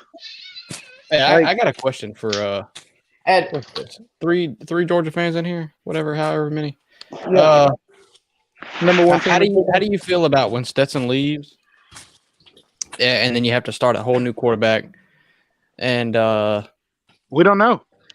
Jackson Muschamp, I know you don't know, but yeah, Jackson Muschamp. But how do you actually feel about it? Like, especially because due to the fact that you have no receivers and you can't get any receivers because you've kind of been playing the wrong quarterback. Yeah, this is caught up with Georgia. This is caught up. Like, Georgia's not getting elite. Georgia is getting elite talent everywhere, all over the field, except receiver position. And I'm going to answer for Colby and Jacob and Falcon. I'm going to go ahead and answer for all of y'all. Okay. Well, Colby's not in here. Georgia is in the playoff for 2 years in a row when we weren't supposed to be this year because we lost all that talent. So why don't you ask? Why don't you ask Drake May? Literally, nobody was saying Georgia wasn't going to be in the. Stop it! Nobody said Georgia wasn't. No, I heard everybody all offseason. Alabama's run over Georgia. But you can't point to anybody that said it. Do not listen to Slim. Oh my God, Alabama! But you can't point to anybody that said it. Hold on. There was a lot of people that were saying that. Yeah. I know. All I heard all offseason is Alabama. Jacob, relax. Go to everyone doubted ESPN analyst. Calm down, Jacob. Calm down. Literally look up on YouTube. Calm down. Hey, you know what I want to know? You know what I want to know? Hey, we'll type it in for the Slim Shady King guy. Hey, Falcon, how are you doing today, sir? Georgia won't make Jesus Christ! Hey, can't even let our boy on without him giving him to say hi. Like, come on. Here we go. Yeah, you know you're out of control. You're out of control. I just had to type it into YouTube because of all the videos I've heard. One is Shannon Sharp and Skip, Aaron Murray. I'm just scrolling down and seeing all the names of people saying that. Dan Pollock. Look at Dan Pollock. David Pollock. David Kurt Pollock, Hurd, Desmond Howard, Lee Shannon Corso, Sharp, Kirk Herbstreit, Colin Pat Hurd. McAfee. I hope Slam is writing all these names down since he wanted the names so bad. Hold on, I'm gonna keep scrolling. I hear you naming a bunch of talking heads off TV. LeBron James. What do you want us to name random people? My point is you're naming a bunch of people that don't watch college football. Michael Buster, who works at Jackson. Walmart, How do you thought do that it, Pete? Alabama How do would you win do the it, Pete? SEC. I need to know. What Alabama get? 164 votes for the SEC title this year, whatever. I'm not And done. Georgia got 18. Abraham Lincoln, George Washington said they wouldn't make it. Who else in here? Some gymnast. Dude, these Georgia fans are so sensitive. Yeah, so but sensitive. my point It's to you hilarious is, listening to Georgia so fans play the sensitive. underdog card when they were number 5. I don't even know preseason. where. I don't know where this is going. So listen, when the below You know what they 500 are? when the You know below what they are, 500 Luke Walker? Luke Walker, you know what they are? They're the new Clemson. They're the new Dabo. Woe is me. Nobody believes in us. Yeah. So when somebody talks crap and somebody barks back, all of a sudden they're sensitive. Maybe don't Saying talk you're the crap. 5th best team in the country is not talking crap. Dude, Wait, you who? literally Miami? named Miami a is bunch the of 5th best people team? that you literally Miami is named the a 5th bunch best of team? people that don't watch college football. So But- stop. But you What do you wanted mean they don't? names. What do you don't watch? Slim, They're media people. Of course they watch but- college football. but Slim, No, you no. wanted Shannon names. Sharp does not watch college football. Slim, Skip Shannon Bayless Sharp does is not a watch Hall of college Famer. football. It doesn't Oh matter. my goodness. I Look, didn't say your opinion is irrelevant. All right, well, Yeah, it doesn't matter who might you think. get out of your feelings. It does not matter who you think watches. Wah. How am I in my feelings when Miami's at home right now? You are Miami's at crying. home. Miami's Oh, at here home, you and you're on a go. college football show. Here You're on a you college go. football Guess show. what? What You're on a Miami college football does show with does your not team at make home. my statement any less true. But it makes Get your out of your opinion feelings. irrelevant.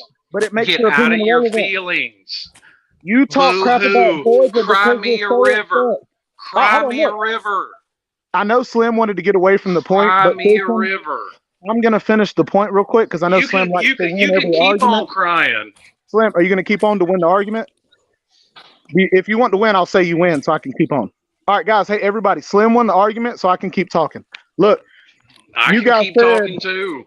okay, but you said if Stetson is not there anymore, how will we feel with a new quarterback? No, Luke said that, not me. I said didn't y'all. say that. Okay, it doesn't matter. I feel great because Georgia's rosters.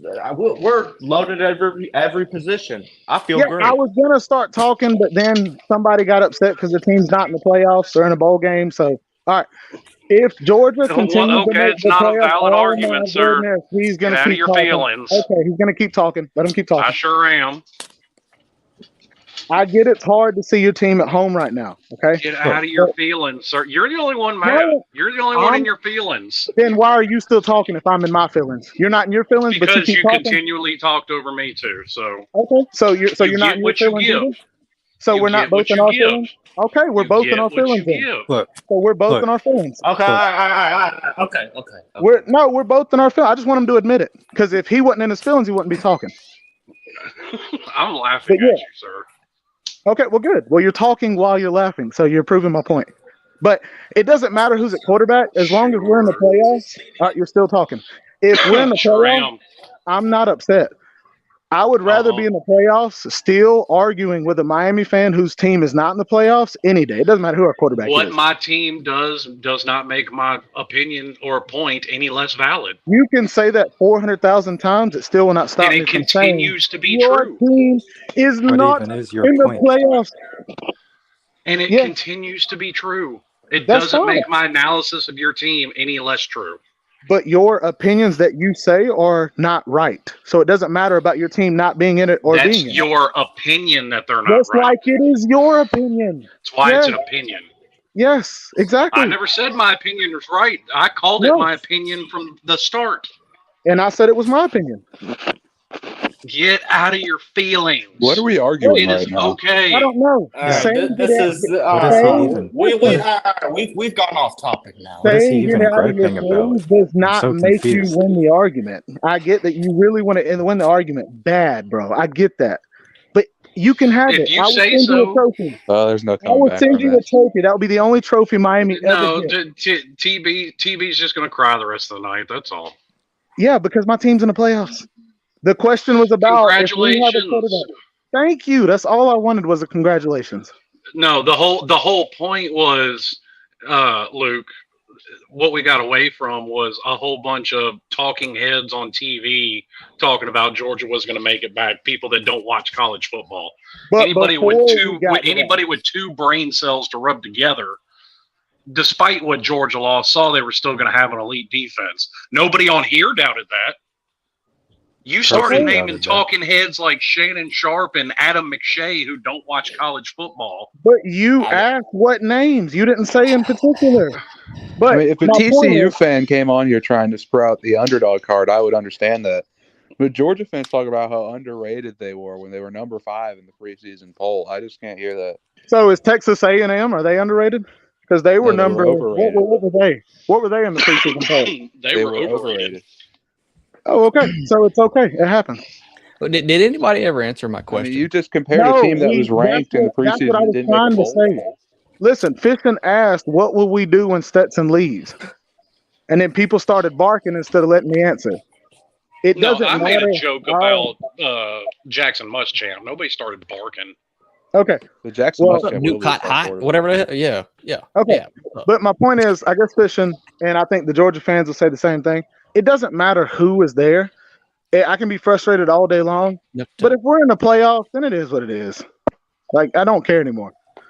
Well, I don't know if that really answers the question. Of do we have Our system and our team is more quarterback friendly than anybody, and it's not even close. Yeah, it's not even close. Our can running backs are come loaded. and win. Our offensive line's loaded. Our defense is loaded. I mean, if you're a quarterback at UGA, you get all swing of in that. peace. I need to swing in Yeah. peace.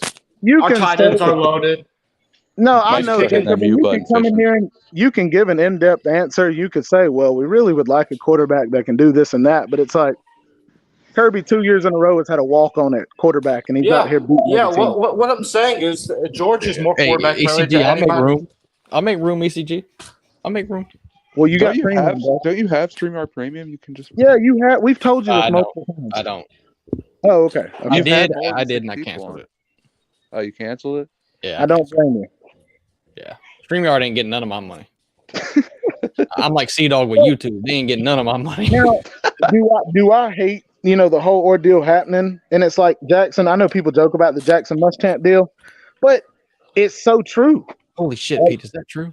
Georgia makes so much. I don't know. Kirby does this crap, and it's like, of course, it frustrates Georgia fans, but this is more than we've ever had with Mark Richt. So it's like, that's why I'm just like, you know what? As much as it frustrates me, I'm going to shut up.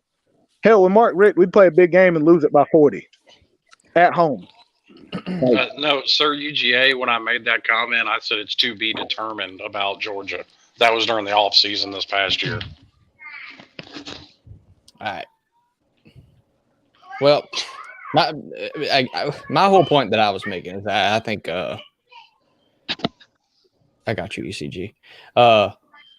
I just think that I have a whole general consensus and idea about this, but I think multiple teams are going to get caught up kind of in a bad spot, and I think Georgia could be one of them. The way they recruit, maybe they won't, but I think Georgia could be one of them offensively, and I think other teams will be defensively, like USC, Ohio State. They're going to get caught up because they can't recruit defensively, and then they can't kind of step up to the plate in that regard. Well, and the thing multiple about these teams big like that schools that having recruit holes kind now of is they can just buy one-sided. players off of other teams. Do what? All these big schools having holes now, they can just buy players off other teams. Well, yeah. I mean, if you just sit there and buy players, like Ohio State's recruiting elite offensively, like they have the best wide receivers in the country. They have no top defensive player. I know Alabama thought that was going to work out. Oh, we'll just get this guy, Georgia this guy tried at the to buy portal. It'll be all fine. Well, in fishing, I don't think you're essentially right about UGA either, because they absolutely can change their offensive philosophy. I mean, we've seen Nick Saban do it, so there's no reason Kirby can't. I think Kirby just but he likes would what have to Stetson change it. brings. They can throw the ball. Yeah, I'm not anointing Kirby Smart as the best college football coach currently until I can see that he can prove that he can Well, I mean, even Nick Saban wasn't the first coach to change a philosophy either offensively or defensively. No, We've and seen that's coaches true. do it before. And to add to y'all's point about buying players, and me and Slim have had this conversation. Me and other people have had it. You paying for recruits, that's not illegal. That's not a bad thing. You can't dog somebody for that. Anymore. It technically is illegal. They just don't enforce it. But the thing is, when you go out to other players, and I told Fishing this, what pisses me off is when these coaches go out to players that are already on teams. Like it. Okay, Miami, Texas A&M. Well- you get me players, bro. You're good. It is what it is. Ain't nothing I can do about it. But when you go to other kids and you're recruiting them during season, that's kind of messed up to me. You know, the NCAA is not going to, you know, the reason why they're not enforcing anything on it is because they don't know how to. It's hard to prove tampering. I know. But I told Fishing, do you think, and I guess I want all of y'all's opinion, do y'all think they need to start fining players because they get paid? They're not under contract. They can't find players. No, yeah, they and can't. that's true. I'm just trying to think, what do you do about it? What do you do You about either just make them. You just either give them all salaries and stop the NIL. Just give everyone a flat salary. Well, there needs to be a cap or something. Yeah. You have to make them actual employees so you can enforce the rules better and give them salaries. Or you need to stop NIL. Or you need to change the transfer portal, make everyone sit out a year. So all right, I wanted to, let's do something real quick. Who's the top 4 head coaches in everybody's opinion? I'm gonna start right now. TB, who's your top 4 head coaches? How you gonna say I'm gonna start right now and then tell me, TB? I'm gonna start with the starting. That's what I meant. Are we saying currently? Starting with the starting. Yeah, with the current. Or okay, if we're going current, then I'm putting Kirby 1A, Nick 1B, because even though he's had a down year this year, and he might have had a down year last year, I don't think he's done. But I'll put them 1A, 1B. Man, the 3rd and 4th spot though, that's tough. I think there's a pretty easy one to put 3. Yeah, Ryan Day. I'm about to say this list is pretty easy. I think Michigan. I think top 3 is pretty easy. I guess all 4. I think Harbaugh with him being up there, and then the 4th one. I don't know because it's like currently you're not forgetting Dabo. You're not going to put Dabo in there. Dabo, you're not going to put him? Not having the balls to put in the best quarterback. Y'all would do that? Okay, yeah, I guess. He's won 2 national championships. Whoa! He's won 2 national championships. So we're going. hold on, let's not get out. Just round up. Come on. Yeah, I'm about to say Hey, this is TB's list. Yeah, we're going current. It can be terrible if they want it to be, I guess. I'm going to go Harbaugh, and then with me, I think I'm going Dabo at 4th, but I would not be opposed to Ryan Day. So wow, actually, Ryan Day. Ryan Day. Nick Saban's number 1. Tell him yours then. Let's go. Nick Saban's number 1. Dabo's number 2. Kirby's number 3. And I would probably have to put. I'll go with him and put Harbaugh at number 4. Oh man, tears incoming. Yeah, I think that's a pretty good list. Although I'd probably switch Kirby. Well, you're a Georgia fan, of course you would. I mean, I guess that's fair, but hey, Pete. Hey, when our coaches want the last, like this shit get ridiculous. Well, I mean, some of it, and I'll explain why. Because Dabo does have 11 straight 10-win seasons. And I mean, Kirby hasn't been there long enough to do it. Okay. But it is what it is. Mark Richt had a bunch of 10-win seasons too, but I would never put him in the top 4. Mark Richt didn't win a national championship. And Dabo's won 2. I completely agree.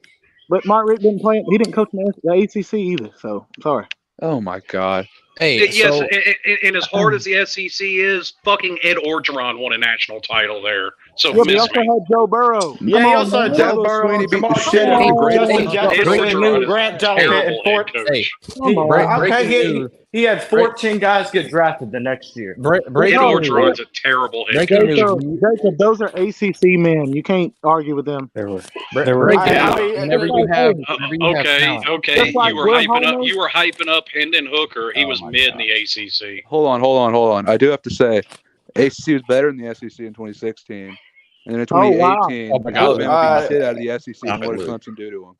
Wow. Okay, we'll give you a pat on the I back. don't. Yeah. And talking about Ed Orgeron, whenever you have a loaded roster and you hire the best coordinators in the country to come in there with elite talent, Yeah, there were 50 coaches no that could brainer. have won a But title. anyway, other And than that, Orgeron's still a terrible head coach. yeah, to keep on topic a little bit, just maybe just a little bit, keep on topic.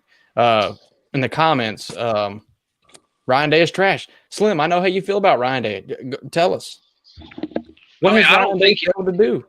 I don't think he's trash, but He's not trash, but you definitely have problems with him, and I agree with all your problems with him.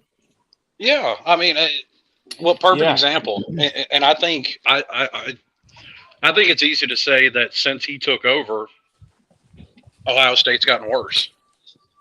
I agree. I don't think the offense is as good as it was when Urban was there, and then obviously the defense isn't. I mean, like Jim Harbaugh said, he's on third base without hitting a triple. Everything was already given to him when he got to Ohio. I've said this before, but he was farther than first base. He's gone back to first base since he got there. He is slow. He was born about 3 steps away from home plate and had to go back to third The base. only thing that keeps him from dropping off the face of the earth is the continuous recruiting. And here's the thing: Ohio State as a brand will recruit itself to a certain point. I mean, look at Miami as for an example. Manny Diaz was able to recruit there. Al Golden was able to recruit there. Neither one of them were good coaches, but they still never dropped off in recruiting because Miami's, to a certain extent, is going to recruit itself. Like Alabama, like Ohio State, like Georgia. There are teams that are big enough brands they can do that. I mean, talent-wise, Miami's going to be absolutely loaded in a couple of years. Especially, I mean, they already are pretty loaded. They have but if they do what they're doing now for the next 2 or 3 years, I see you, Nate. I wouldn't call their roster loaded right now, but I think in a couple of years. I wouldn't say loaded, but they're good enough to make a bowl game. They're top 15, yes, but you negate all that talent with the constant coaching turnover. You negate all the progress that they made on offense with Tyler Van Dyke looking so good when you all of a sudden now they have to learn a whole new system again. Agreed. You're negating it all. And you know, Florida and Tennessee have had that same problem. Auburn too. They have, yes. And me and Fishing got talked about that with Florida earlier. I mean, as much as I gripe about the 6 coaches in 18 years with Miami, Florida's on 5 in a decade. Tennessee's very similar right there with both of them. It's obvious what their problems are. That's why I don't really have a worry about Miami going forward, because no matter how much the fan base cries, for once the administration's not going to listen to them because they can't afford to. Yeah. Plus, it's year 1. So why are we even talking about it? Miami fans are still talking about it. Talking about it. Miami fans are still talking about it. Y'all know, Florida fans are there. They're there. Y'all know since 2008, Tennessee's had as many head coaches as they do combined wins over Georgia, Alabama, and Florida. I mean, well, they were also like 0 or like 1-28 in top 25 wins.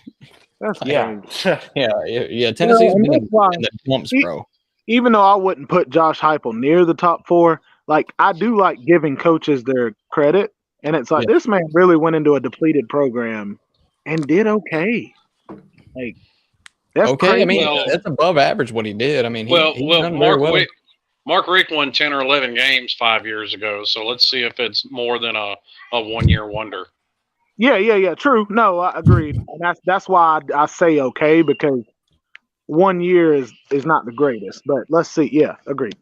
Well, we'll see. I mean, the recruiting is picking up. Yeah, that mediocre ACC quarterback really carried him in that trash. Tennessee has the NIL kind of humming. They paid $8 million for a quarterback, but the whole NIL as a whole is kind of humming pretty well. So they're kind of beginning. Well, they did that because they need Tennessee could be a problem. Slowly but surely coming up in the next few years, depending on the continuity of all of it. I mean, they have to keep doing what they're doing as far as this year. Now, we all know how Tennessee is like a gimmicky type of offense, but my phone is can it be maintained? That's what we're kind of waiting to see. Yeah, but I mean, Tennessee paid $8 million for a quarterback because they need a quarterback in their offense, or else their offense is going to be terrible. I mean, that's So, just the AKA truth. Lane Kiffin, basically. Yeah. I mean, Lane Kiffin needs a quarterback too. Yeah. And Well, Lane Kiffin did not get the quarterback play that he necessarily wanted to this year, but he had 2 great running backs, so he used that instead. I'm eager to see if they're going to give Joe Milton the ball next year. If they're going to give it to that 5-star. If they do that, Tennessee's gonna drop off next year if they do that. I mean, not by a lot. I think they have to give it to Joe Milton. I think it's a mistake. Your Trevor Lawrence's, you know, your guys like that can come in and start at quarterback as a true freshman. Those guys are the exception. The vast majority just can't do it. Yeah, he's not Sam Howell.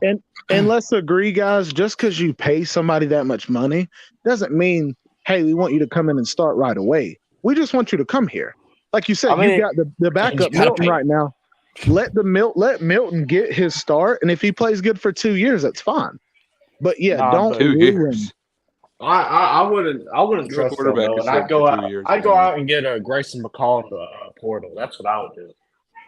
Who? What team? Tennessee. No, I wouldn't do Tennessee that. won't. They're not. Yeah. I know they're not. I know Edmund Leary, another mediocre agency. I don't think they will do that, but I'm just saying that's what I would do. I think Joe Milton may be okay. This will be Milton's second or third year in the offense. Yeah, I mean, you do what you have to do to get through the year, and then you've got that 5-star quarterback. Yeah, exactly. I got a question y'all too now. I got a question now. The programs that so Josh Heupel, Lane Kiffin, Lincoln Riley, these offenses that are elite but really don't ever have a defense. Like Mac Brown. Do you see any of these people actually going to the next level?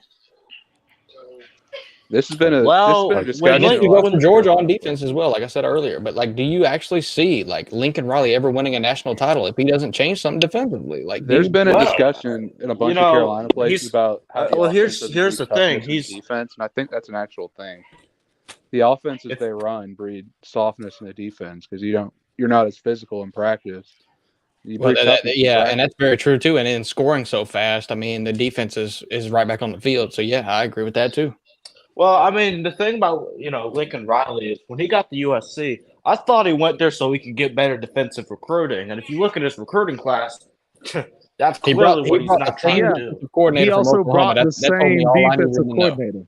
He brought. He went to USC, and you can get defensive recruits at Oklahoma. I mean, look at what Brent Venables is doing, and look all throughout Oklahoma's history. The Boz came out of fucking Oklahoma. Yep. Yeah, exactly. Yep. I think Lincoln Riley is all personnel, and it's how you manage your shit. And I mean, you look at his recruiting. His recruiting is all offense. I think Lincoln Riley is a really good example that even in this offensive day and age, you can't just completely abandon defense and expect to win national championships. You can't. He had a better chance at winning a national championship in the older time period. You can have that offense, but you still need at least, and I'll even give it a little cushion and say a top 30 defense. Look back to 2019 LSU. LSU in 2019, their defense was not amazing. They weren't terrible, but they weren't amazing. But they had that offense. If you're going to do it that way, that's the way you have to do it. That's the way you have to do it. Let's just get real here. At the end of the season, LSU's defense got a lot better. Let's just be honest. Now, that's true too. It still wasn't great. When you have talent everywhere, it's supposed to. And I didn't say it was great, but it was okay. Look, I got to dip out. I told Fish that I was going to leave about 11 o'clock, but hey, I forgot. I did not. I mean, you just you're good. But I just want to say this about the LSU team. Do y'all? And I want y'all's opinion. Do y'all think it's because they played not?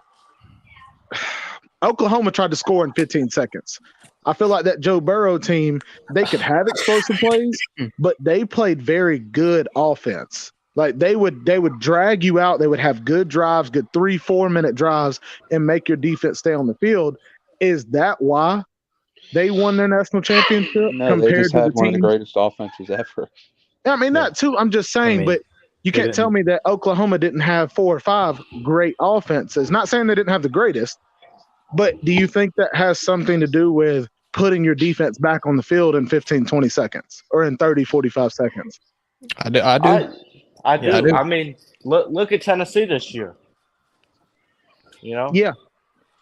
I know. I'm just saying. That's just a question. I'm not saying I agree one way or another. I just guess what? I think it's definitely got a factor in it, but I mean, I think it goes beyond that. How bad? I mean, Oklahoma's defenses were around like 120th in the country.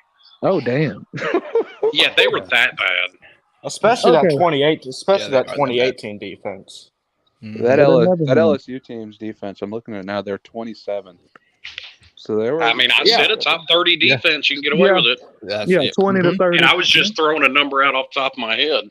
And that's about pretty accurate. And they also had maybe the greatest offense of all time in college football. Well, maybe more like for sure they did. I mean, they're top 5. And let's be real. I mean, LSU's recruiting as far as the offensive goes. I mean, good running back. We've seen plenty of recruiting classes, multiple in a row, even at Alabama do the same thing.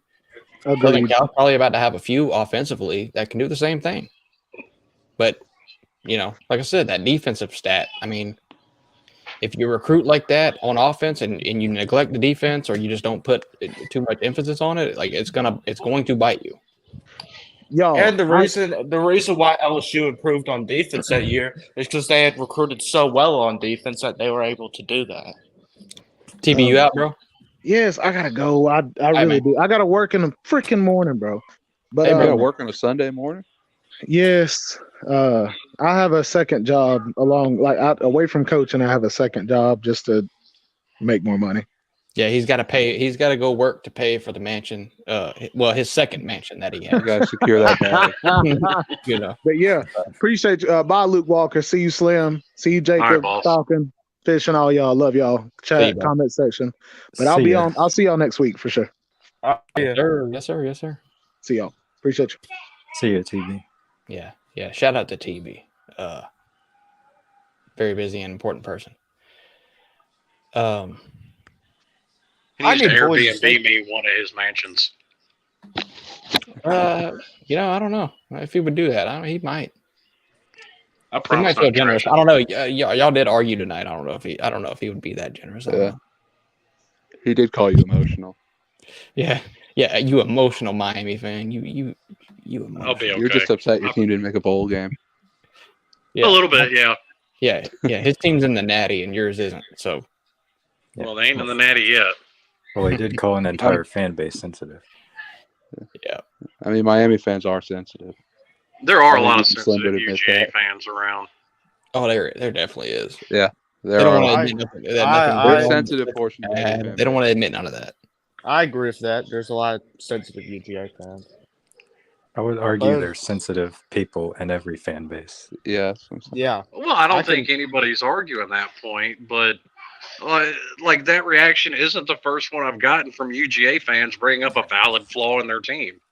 Well, your team ain't shit. Okay, well, it doesn't make my point any less valid. That's true. It is true.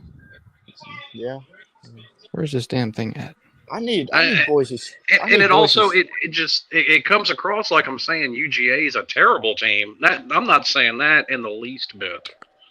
Not in the least. No, you would never say that. I need Boise State to win this game for the ball pickings. Yeah, what's the score there, buddy? Give us the. Boise State just scored, so now it's going to be 28-24. Yeah, I need Boise State to win this too. Who's in the background? Nate, still here? God dang it, Nate! I'm sorry, Fishing, you brought up the standings. I looked at my ball pick'ems. I got 5 wins as well. On mine. Well, yeah. Yes, now sir. UGA, we're playing catch up. Jacob, you're not in my bowl pick'em. Oh, I'm not. Oh, yeah. Okay. I would say in Revelation, Georgia's better than Miami. You didn't tune in to my bowl pick'em. Thank you. I'm sorry. Yeah, that disappoints me. Nate, you disappoint me. You didn't put your picks in. I did too. Didn't I? You did not. Not in the fishing pick'em. Dang, dude. I thought I did. Well, actually, I put my picks in something. Wait. You might have did Pete's or but not, no. Not I actually did the whole thing, but it probably didn't save. That's probably why. I don't know what happened. I mean, I clicked on the link and I put my picks in. I did that with Newts and mine didn't save. I So did. now I'm just not gonna do it. Yeah, I don't know, but yeah, Nate, the only one of 17 people that didn't save his picks. Well, that sucks. I'm perturbed Now it about that. says- I'm perturbed too. Yeah, I'm perturbed. Well, Nate, I said that you were too busy posting your own pick'ems and on other places that you just didn't care about my pick'em. Yeah, you're too big time. You pulled a Vic tube about my pick'em. Yeah, I You was didn't care. sorry. I was sorry about that because Victory hasn't said sorry at all. And when I didn't really pull Vic, well, I kind of did, but at least I said sorry. But Vic didn't. Well, at least you said sorry. Yeah. Yeah. Did you check Yeah, on it? well, though? You did pull a It Vic said- about my pick'em. You just it did. Yeah, says- I did. yeah, I mean, it says I'm 6-2, but you know. Oh, by the way, I got a Hold on. what do you call it? A boat horn or wake up horn. Yeah, you're 6-2 in another pick'em. What's the pick'em name? A boat horn? What? Yeah. What the hell is that? A boat? Oh yeah, a boat horn. Yeah, That's an air horn. an air horn. Should I do it? No. Please. God, no. Shit! What the hell is Oh that? my god, I just couldn't help it. You know, couldn't help it. Shit. Jesus Christ. Yeah, Jacob. Yeah, you ain't in this one, bro. Oh well. I gave people the opportunity, but that's okay. Yeah. Oh my god. I won't hold it against you. Hey, Oh, I'll well, put Slim him didn't in. join it either, so yeah. Throw some shade at Slim. But yeah. Yeah, throw some shade at me. I'll be all right. Throw some shade at Slim Shady. Yeah. Okay. Sir UGA, Michigan is not overrated. No, it's not. He's just overreacting because he's just flexing his So arms UGA that thinks he everyone except Georgia beat overrated. Michigan. Well, he didn't. Yeah, I mean, Michigan's not overrated. They're No, not. but he's just flexing because he just beat him once. Sergi. Tell him BJ McCarthy does stink though. Hey Nate, I'll- just tell him he's one of those sensitive UGA fans. Yeah, fact. I'll flex this. I'll flex this though. I said all year Michigan was going to beat Ohio State. Yeah, sir, UGA, you stop picking up. You stop bullying. Your just stop bullying people. How about that? Man, Traveling Fools is killing the game. This is a bowl update before we get out of here. Man, Traveling Fools is killing the game, bro. 6 points, Traveling Fools. He picked Miami of Ohio, Troy, Louisville, NC Central, which I picked too, which is kind of funny. NC was Central layup. versus Jackson State. A lot of people got hoodwinked on that shit, and 16 and a half points was a lot. I didn't fall for it. Traveling picked Florida. That's unfortunate. He picked Washington State. A lot of people did too. He lost that one. Other than that, he picked Southern Miss and BYU, and he is sitting there at what 8 and what's this? 6-2. Oh, so geez, so if I was joined, I would have been tied with the lead. If you would have had those picks, yeah. Yeah, I'm looking pretty thought mid I was right in, now, but 4-4. So TB is so second place with 5 points. Right behind is TB, Colby, Jay Shipes. That's with 5 points in second place. Third place is Fishing, Octavian, Sir UGA, Nature Boy, Luke Walker, Yeah. EJ. I don't know who that is still. And ECG with 4 points. So what is that? Like a 5-way tie for second place and a 7-way tie for It third? is, yeah. It'll get sorted itself out. I am kind of upset because I wish that this pick'em thing did it kind of different because we might actually end up with a tie at multiple spots. I don't know. There's a lot of games to be played. I don't know. Maybe we won't. Yeah, there's a lot of games. Did they not I'm make us sure it'll pick a work tiebreaker? itself out. Yeah. I think I got a headache from that horn. You got a what? I told you not to do it, Nate. Yeah, you're right. You got a headache from one loud noise? Yeah. You blow out your eardrum? Maybe, I don't know. But whatever. But I just wanted to try it because I ordered it on Amazon. So It's supposed to be my wake up horn if I sleep in or something. See how that goes. Wouldn't the air horn just wake up everybody in the house? Yeah. I have a Well, PSA though, real It quick. actually says it goes to like what 30. No, it has something about it. Something miles. I don't know, but I can't announce the winners of the pick'em without announcing the losers. In last place, we have Alan A. He has picked Louisville and BYU and got everything else wrong. damn. 2 I points. in the last place. Hey, Right? you know what? He'd have had me there because I didn't pick Louisville. I ain't even gonna lie. Yeah, I picked Louisville. Well, Louisville won the bet, so you would. Well, I didn't know if Malik Cunningham was playing, so I was I like, didn't if he's out, there ain't no way I'm picking Louisville. Did he play? Fact. I didn't watch much. Yeah, I think so. I didn't watch it either, really. The Doman is good. I thought Louisville was finished when Malik Cunningham was out.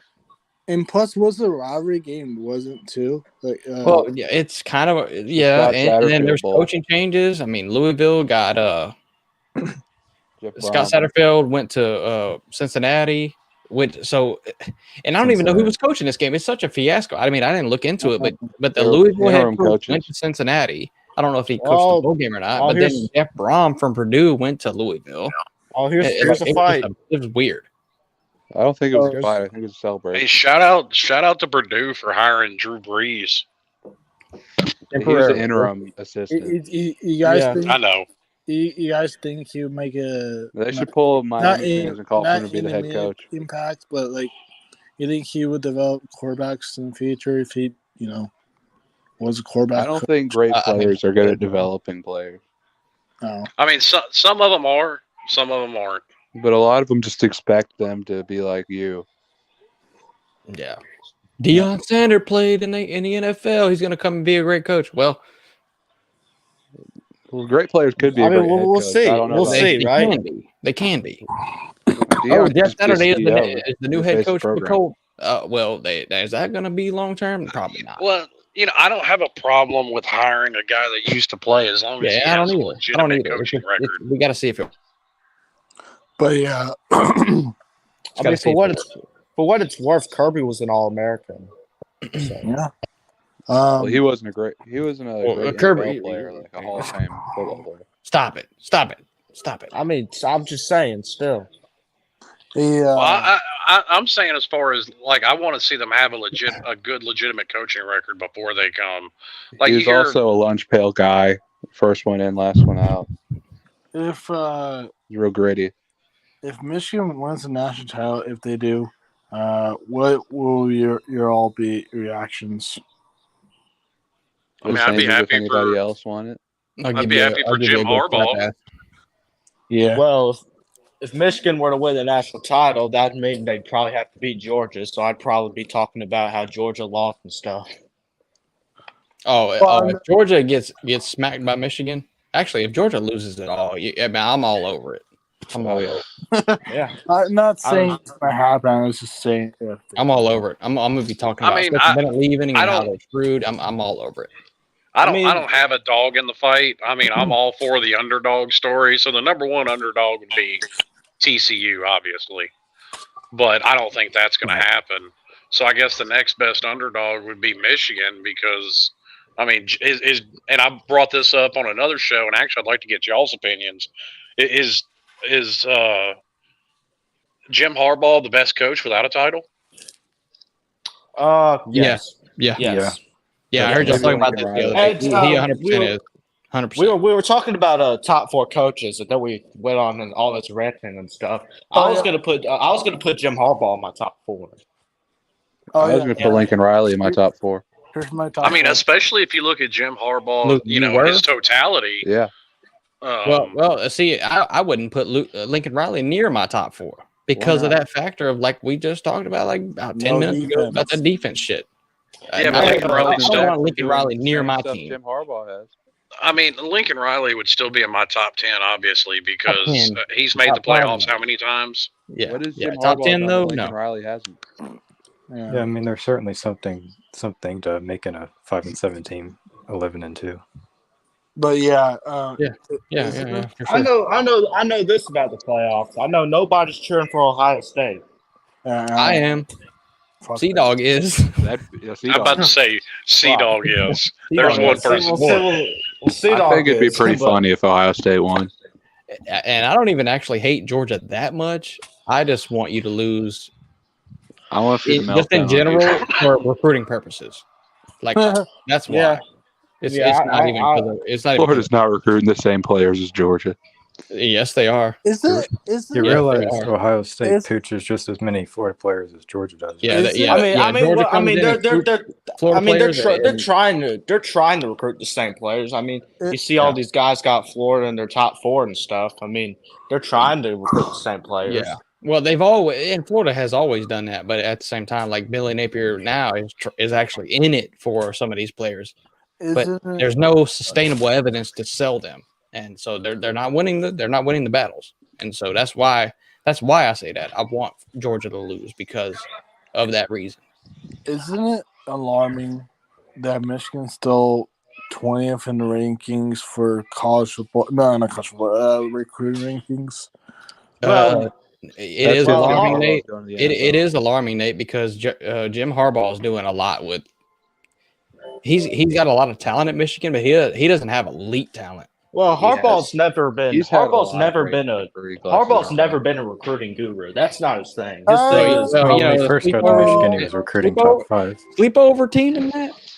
Well, you know what's funny is you're right, but what Harbaugh was a quarterback guy, and that's the thing he hasn't had at Michigan.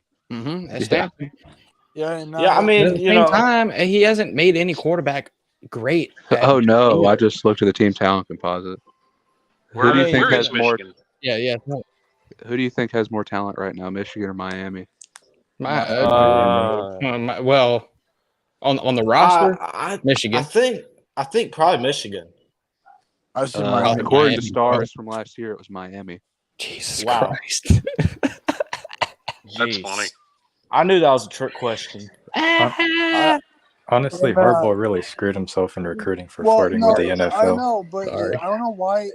I think you're right with that. I think that did mess him up. It did, yeah, Falcon. That's completely true. I mean, this man is he's at the top of the Big Ten right now, but he was sitting there flirting with NFL jobs, wanting to get out just 2 years ago.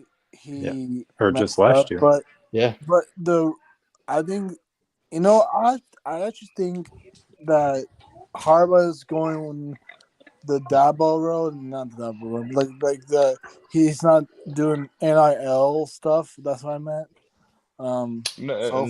Everybody is. Everybody does NIL. I don't care what Saban. I don't care what Saban and Jimbo. I don't care. Everybody does NIL. There are a lot of coaches that are doing. Well, let's let Nate say what he was going to say because maybe Nate doesn't know that. I take it back. I meant the Dabo does not transferring. I got that switched up.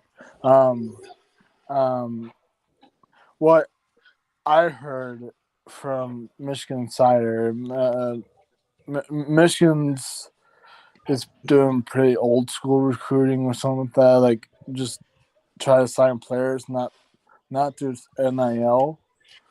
I was like, what the fuck? Why can't you just do NIL and get some players and stuff?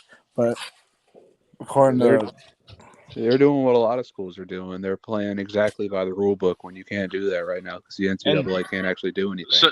Sir UGA, you keep talking about my team. I'm going to come in your house in the middle of the night and shit in your toilet and leave it there. And Dabo could act like he doesn't do NIL all he wants to, but Dabo even does NIL, and Clemson does NIL. No. Well, absolutely. I mean, they do NIL DJ, by the book. DJ had an NIL deal with Dr. Pepper. Of course they do. Dabo can act like he doesn't like it, but he still does it. No, I got twisted because I got twisted up because I thought Dabo wasn't doing the NIL and he was doing transferring portal, so I got that twisted up. I meant No, it's that these coaches want to come out and say, "Oh my God, NIL and transfer portal is so terrible. I would never do this with my program," but they all do it. They all do it. Well, Well, I mean, that's there's- not you do it, actually that's not actually what Dabo has said. But that's okay. what You better do it. I think most NIL is independent from head coaches. I mean, the head coaches can't control what the boosters give players. Well, that Falcon. CB Well, that I mean, I'm just saying. I'm talking Because about some programs. I mean, the head coaches do kind of say, "Hey, booster, can this player get a little bit of money?" different. I mean, there's definitely head coaches that Did y'all encourage it. hear? But I I'm think just Josh saying, Heupel just wasn't recruiting Nico at all, and then the booster said, "We're getting this guy." like Yeah. like Nico said, "You know what I want to do? I want to go wear orange and white, just for no reason at all." Yeah, Did y'all Yeah, I hear? ain't buying that shit at all. Like if a head coach says he doesn't Did y'all hear support that? NIL or do NIL for recruiting, that doesn't mean that those players are not being given NIL money. Did y'all hear that? The number one overall recruitment or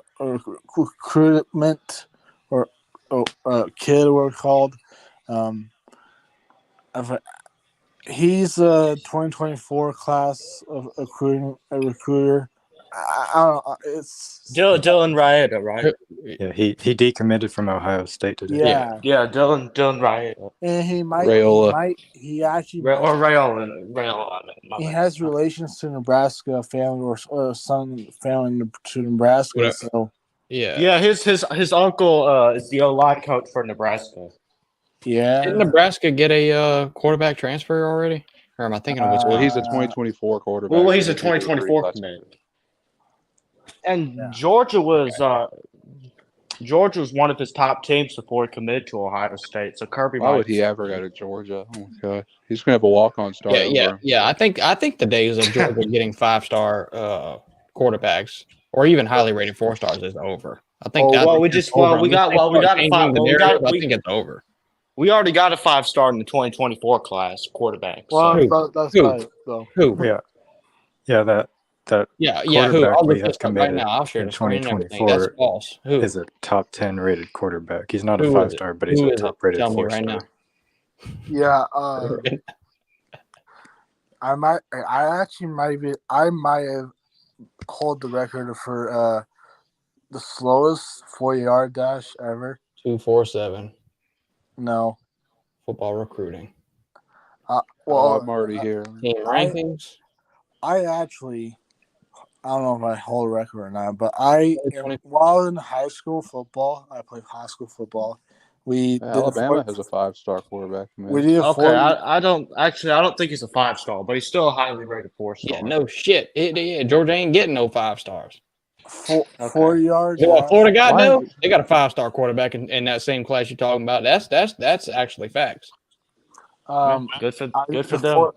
I did 40-yard dash. Yeah, it is facts. For my high school football thing, and guess what I had for the 4-yard dash. For what? What 40-yard? What? Huh? It's 40-yard dash for high school football spring training camp. 6.7. Actually, you're pretty close. I got 6.28.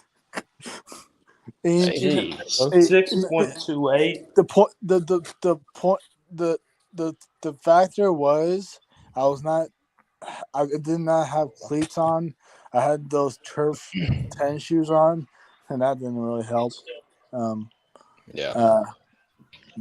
I was in a hurry. So, speaking of which, fishing, when are we doing this? Because you said if Miami got Sampson, we was throwing hands. So, no, I'm opting out, bro. I'm opting out. Oh, come on! I'm undersized and undermatched. I'm opting out. When are we doing Slav? I just don't want to get injured. You know what I'm saying? I mean, he was getting crystal balled there I'm forever, preserving myself for the next level of competition in my life, and I just don't have any interest in it. I'm sorry, but I'm opting out. We need so YouTube boxing Slav it's, Olympics edition. It's quitting. You threw down the challenge, and then you're opting out of the very challenge you threw down. Well, isn't that what everybody does these days? Who's who? That's a little Hey, different. I want equality. If people can do it, I should be able to do it too. Who's all going Slav Olympic? Nah, but honestly though, Slim, I'm just the recruiting things just got on my nerves. Got Yeah, on my nerves. Everyone knows Pretty something bad. really can't recruit. Especially with Miami. just talk to me about recruiting. Yeah, talk to you, Nate. Can I call you every time I'm upset about recruiting? Well, I And meant Nate's the recruiting expert my here. team's Yeah. recruiting, and that's what I meant. But yeah, Yeah, Florida doesn't have a top 10 class, but they have a great blue chip ratio. Yeah, the blue chip ratio is great. It's great. I Hey, thought Florida did doesn't have have a a top. single 5-star. I thought Crazy. Florida did have a No. top 10 class. Do they not? They're number No. 11. Yeah, top 10. Well, it was top 10 until Oh. I forget who jumped in. Tennessee. But yeah, and the blue chip Clemson. ratio is really high, and there's also they have 22 commits, and I think most of the other teams above them have like 26 or something. So they That blue chip have ratio plenty is of room. ridiculous. Not I only mean, do they have I give Florida credit. Their class looks really good. That's the one thing going for them right now. yeah, I mean, really good. No top talent, and I think really talking about the NIL. I mean, I think that's kind of the thing that Florida's kind of doing right. They're not going out on these 5 stars and just paying a shit ton of money. They're kind of just contributing it everywhere, like not just on the top prospects. And so I kind of appreciate that. I mean, I don't know. And the one thing Billy Napier is doing right outside recruiting is that he's demanding for new facilities. He's demanding for facility upgrades. Well, they've already been built. They were built they were finished this year. Yeah, that's what I'm saying. But yeah. Well, Dan Mullen started that. As much as I like to talk shit about Dan Mullen started that. But they were finished this year when Billy Napier got there. They needed those too. Let's just be honest. Yeah, we did need that. Mm-hmm.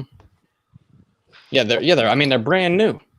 I mean, years ago, Georgia needed that. Kirby when Kirby came in, he wanted new facilities. And I mean, I gotta give Mark Richt his credit. We didn't get an indoor practice facility till he got there. It opened in 2018. I mean, it is what it is. We didn't have an indoor practice facility the entire time Rick was here, and then he went to Miami and demanded it. That's what pissed me off. I mean, We didn't get an indoor practice facility until 2019. I mean, the problem with Mark Richt is that he always asks for stuff, but Kirby demands for stuff. Kirby, he demands excellence. That's just well, he demands it because he can. He's got Georgia's program by the balls. Yes. Well, he demanded everything when he got could there. ask for strippers for all players, and they'd say, "Okay."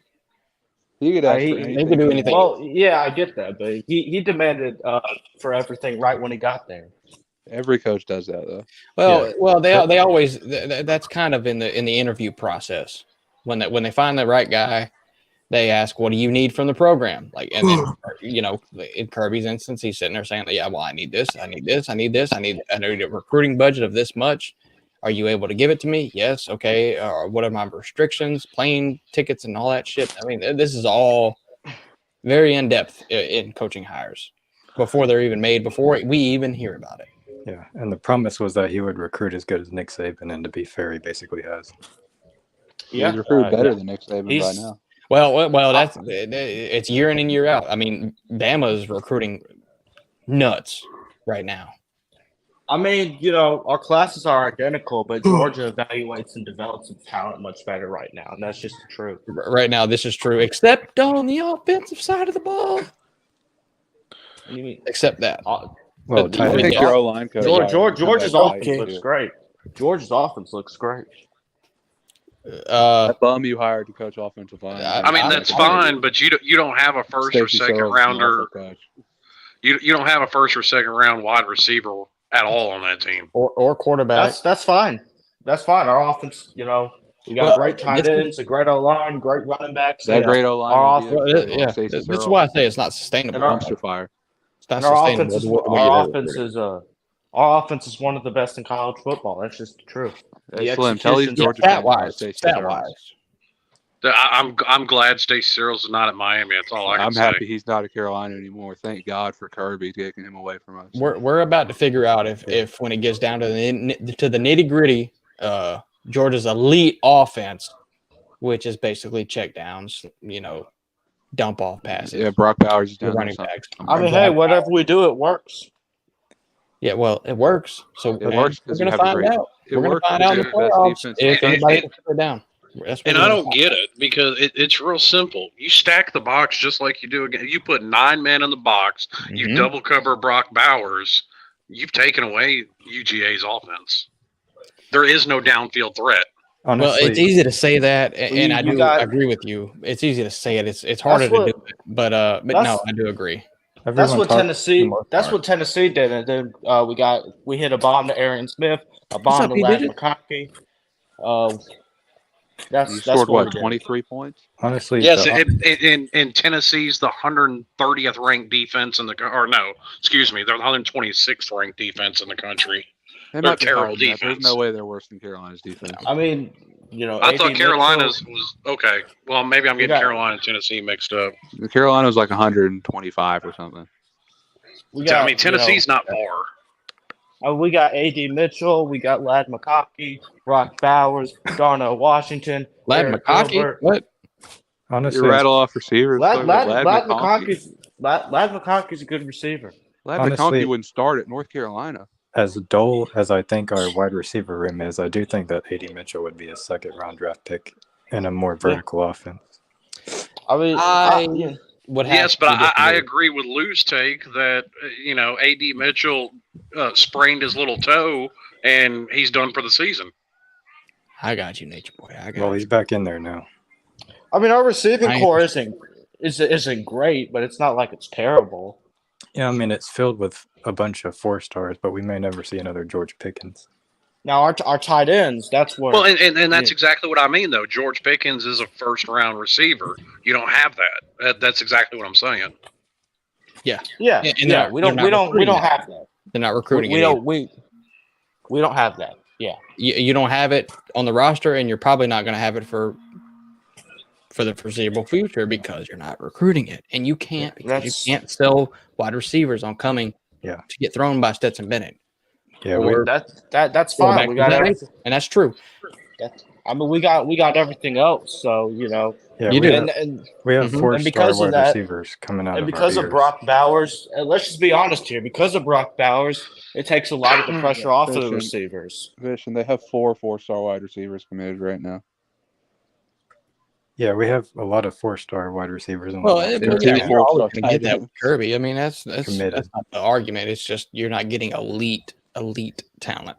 I mean, we're getting some receivers out of the portal too. We're about. Well, you to. haven't yet, but I've heard you're looking at some. Yeah, they try to because and the thing about Georgia's offense that. What sells the receiver the most at Georgia is how we spread the ball around. Some of these teams throw to their two best. They throw to their two best receivers all game. Georgia spreads it all around 4, 5, 6 receivers getting catches in the game. Yeah, receivers. Receivers don't like that. Receivers don't like that. Yeah, receivers are prima donnas. All they care about is their numbers. They want if you're a 4-star though, if you're not going to be the number 1 or 2 guy on the team, No, listen, from a fan standpoint, no receiver thinks they're going to be the number 3. Yeah, I like to see, as a fan, I like to see the quarterback spreading around to multiple receivers. Receivers don't like that. I get that, but and if they get don't even get me started. They don't. They want to catch every ball that they're open for. I mean, if you're George Pickens, you want every ball thrown your way. But if you're every other wide receiver on Georgia, you shouldn't be begging for the ball 6 times a game. Well, I don't know. George Pickens loved to bully people at the line of scrimmage. George Pickens still George Pickens just literally shoving somebody right at the snap. He pancaked the defensive end this year. Nuts. And let's just be honest here. The best thing that the Georgia receivers have right now is Brock Bowers because so much of the attention's on him. It lets them get open. Well, that and the running game, and as far as what I mean by the running game is it's dump off to the running backs. That's an extension of the running game, and that's why Georgia's not rushing the ball insanely like they usually do. It's because they're dumping it off to the running backs. We're rushing for over 200 yards. rushing for over 200 yards a game. So. Well, no, you're not rushing bad. I'm just saying you don't have a Sony Michel, you don't have a Todd Gurley, you don't have that. Well, yeah, but that's Todd really Monken is finding a way to use that running game in a different way. That's really hard to. It's really hard to get a Todd Gurley. I mean, that's the unsung hero on UGA's offense this year is Darnell Washington because he's a better run blocker than every offensive lineman on that team. Yeah, I agree. And Kenny McIntosh is Georgia's third leading receiver this year.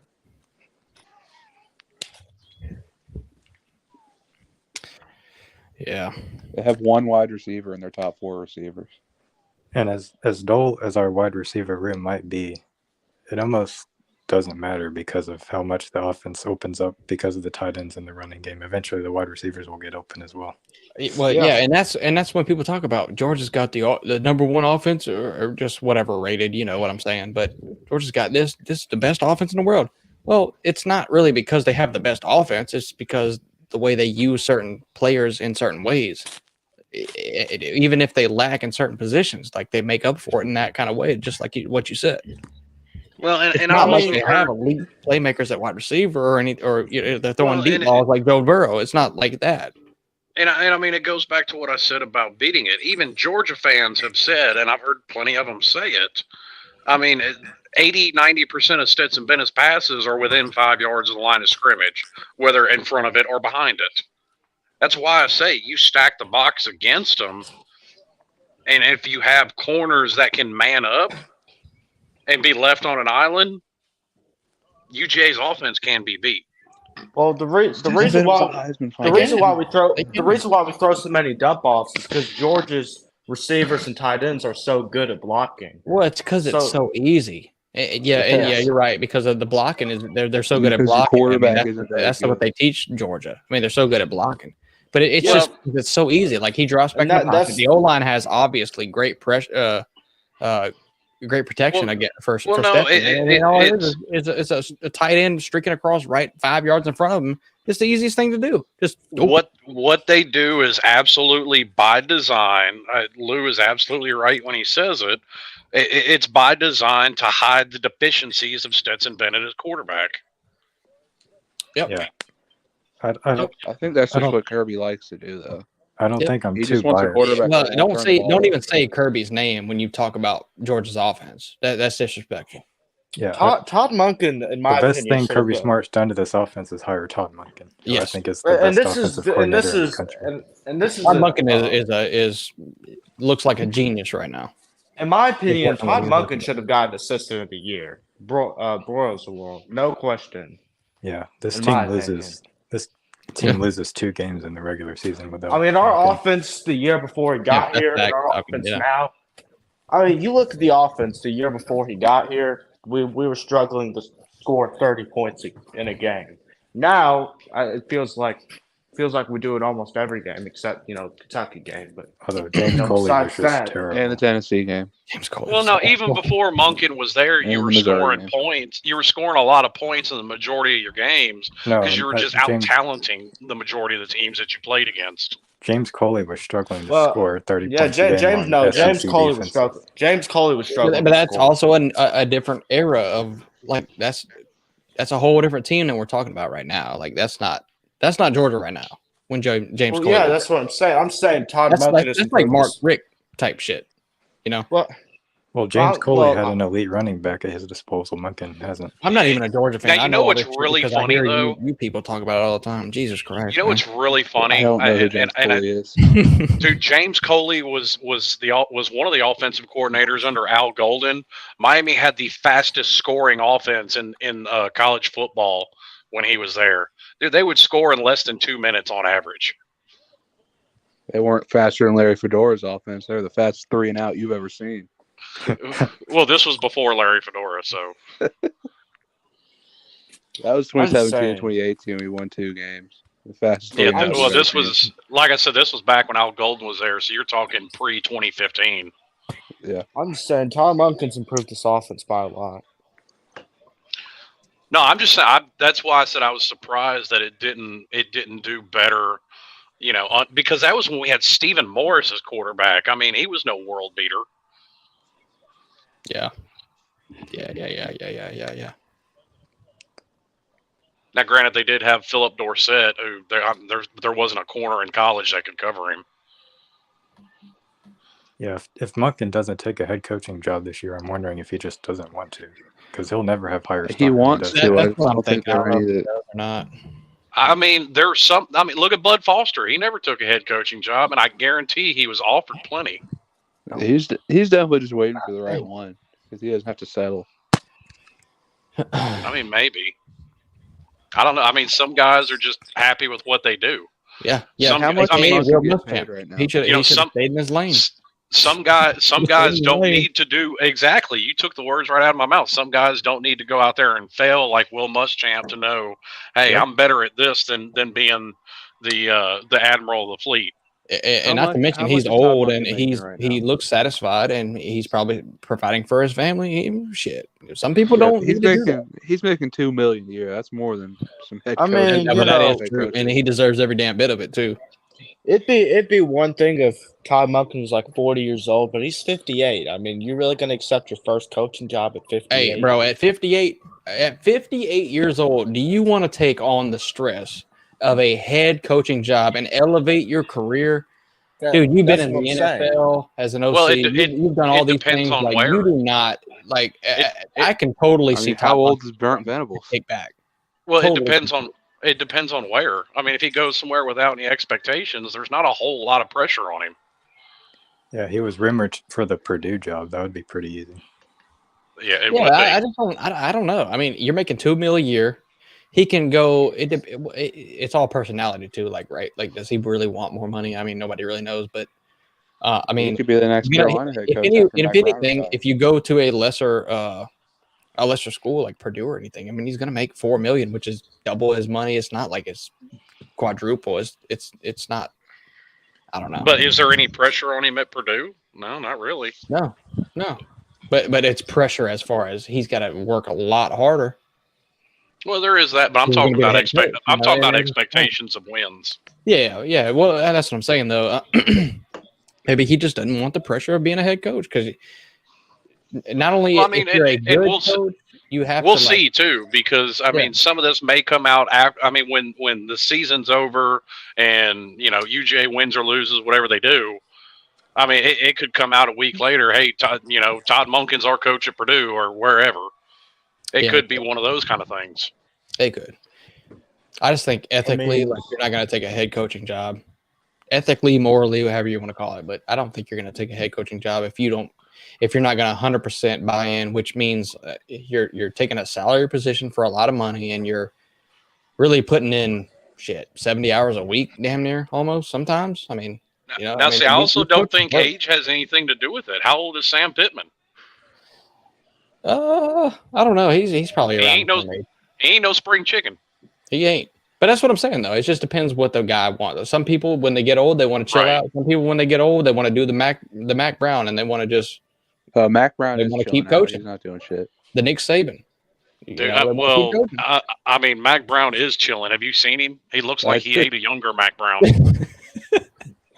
Yeah, Mac Brown's chilling. Dude, Mac Brown legit put on 40, 50 pounds over the offseason. It's gotten bad. Like he used to be chunky, but it wasn't this bad. Yeah, I hope Monken. Yeah, I don't even want to get into the health factor because I think Mac's going to retire. I don't even want to get. I mean, you want to talk about. I mean, we keep using Purdue as an example. You want to talk about, walking into something that's already started to get the ball rolling. North Carolina's gotten the ball rolling. Yeah, I've actually seen Monken get floated around to replace Mac Brown. And I always thought that's what Mac Brown was going to be. Somebody just to get something going for North Carolina and then hand it off to the next guy. I actually think Mac Brown's going to retire after next year when Drake leaves. He's got too soon. And Nature Boy says in the chat, Todd Monken was 13-25 as a head coach at Southern Miss. So he was a head coach before. Yeah, he wasn't great. But you imagine his stock has risen. So even more reason for him to sit back and just take his money. Take his money. So do we all think that Monken is like a Venables? Like he's just going to be there for a while? I mean, he might. He might. And Kirby was there for Nick Saban like that. I would not doubt at all if Kirby wanted him to be that kind of person. Wouldn't doubt it at all. And it would be a great move. Keeping the same offensive coordinator for over 3 years consecutively, that's being successful I in the program mean, is extremely difficult. Just to I keep. mean, But Todd, also, Todd also Monken's let's not forget Monken's kind of been a journeyman too. I mean, he's never stuck at one place longer than a few years. Yeah, but he's also never He been as has bounced successful around, as yeah. he is here. well, about that 13-25 record. His first 2 years were really bad, but he made the conference titles last year. So, yeah.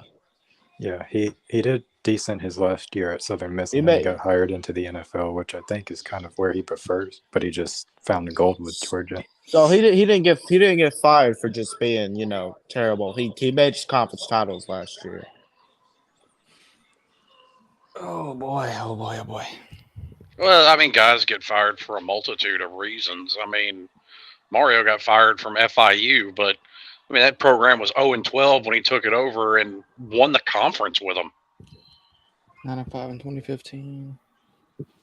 Honestly, I don't know if I see Monken leaving this year because Nature Boy. I agree, Nature Boy. Faulkner was rumored to have the job at Georgia if Monken was leaving, and yet Faulkner decided to take the job at Georgia Tech. So I think he was told that Monken was going to stick around, and he decided to move on to be an OC somewhere else. That wouldn't surprise me at all. Mm-hmm.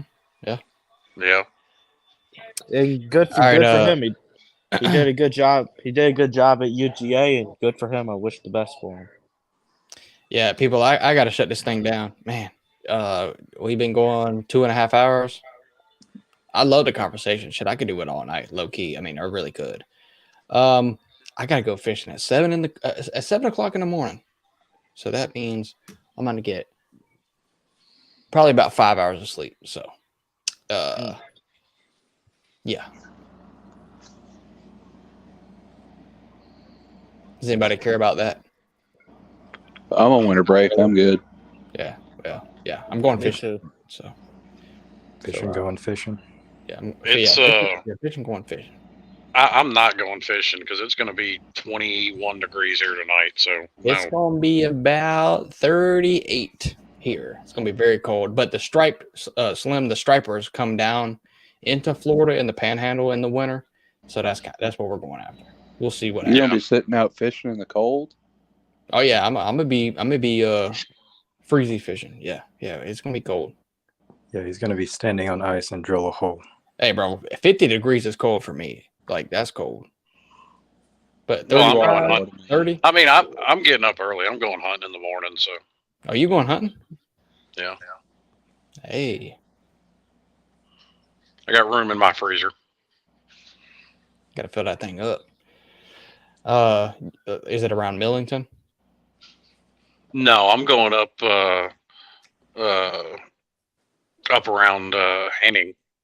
How's that Lower Hatchie Wildlife Refuge? Oh, okay. Oh, wait, out there by Cold Creek. That's east, right? Yeah, it's over there. It's out there past Fort Pillow Prison. Shit, that's like toward Brownsville, ain't it? Well, that's another part of it, but yeah, but I'm not going there tomorrow. Damn, I go over there a lot. That's the thick country. That's thick shit right there. Yeah, well, it's rifle season, so that's fine. Hey, send me some damn meat, bro. Now I hope you get some tomorrow, for real though. If it quits raining. Well, hey, that might be a good time to get them. No, they shut down. Are you gonna stand, or like what do you do? No, I mean I've got a climber stand, but a lot of times with rifle, I've got a collapsible chair blind that I'll just use. It's a whole lot easier.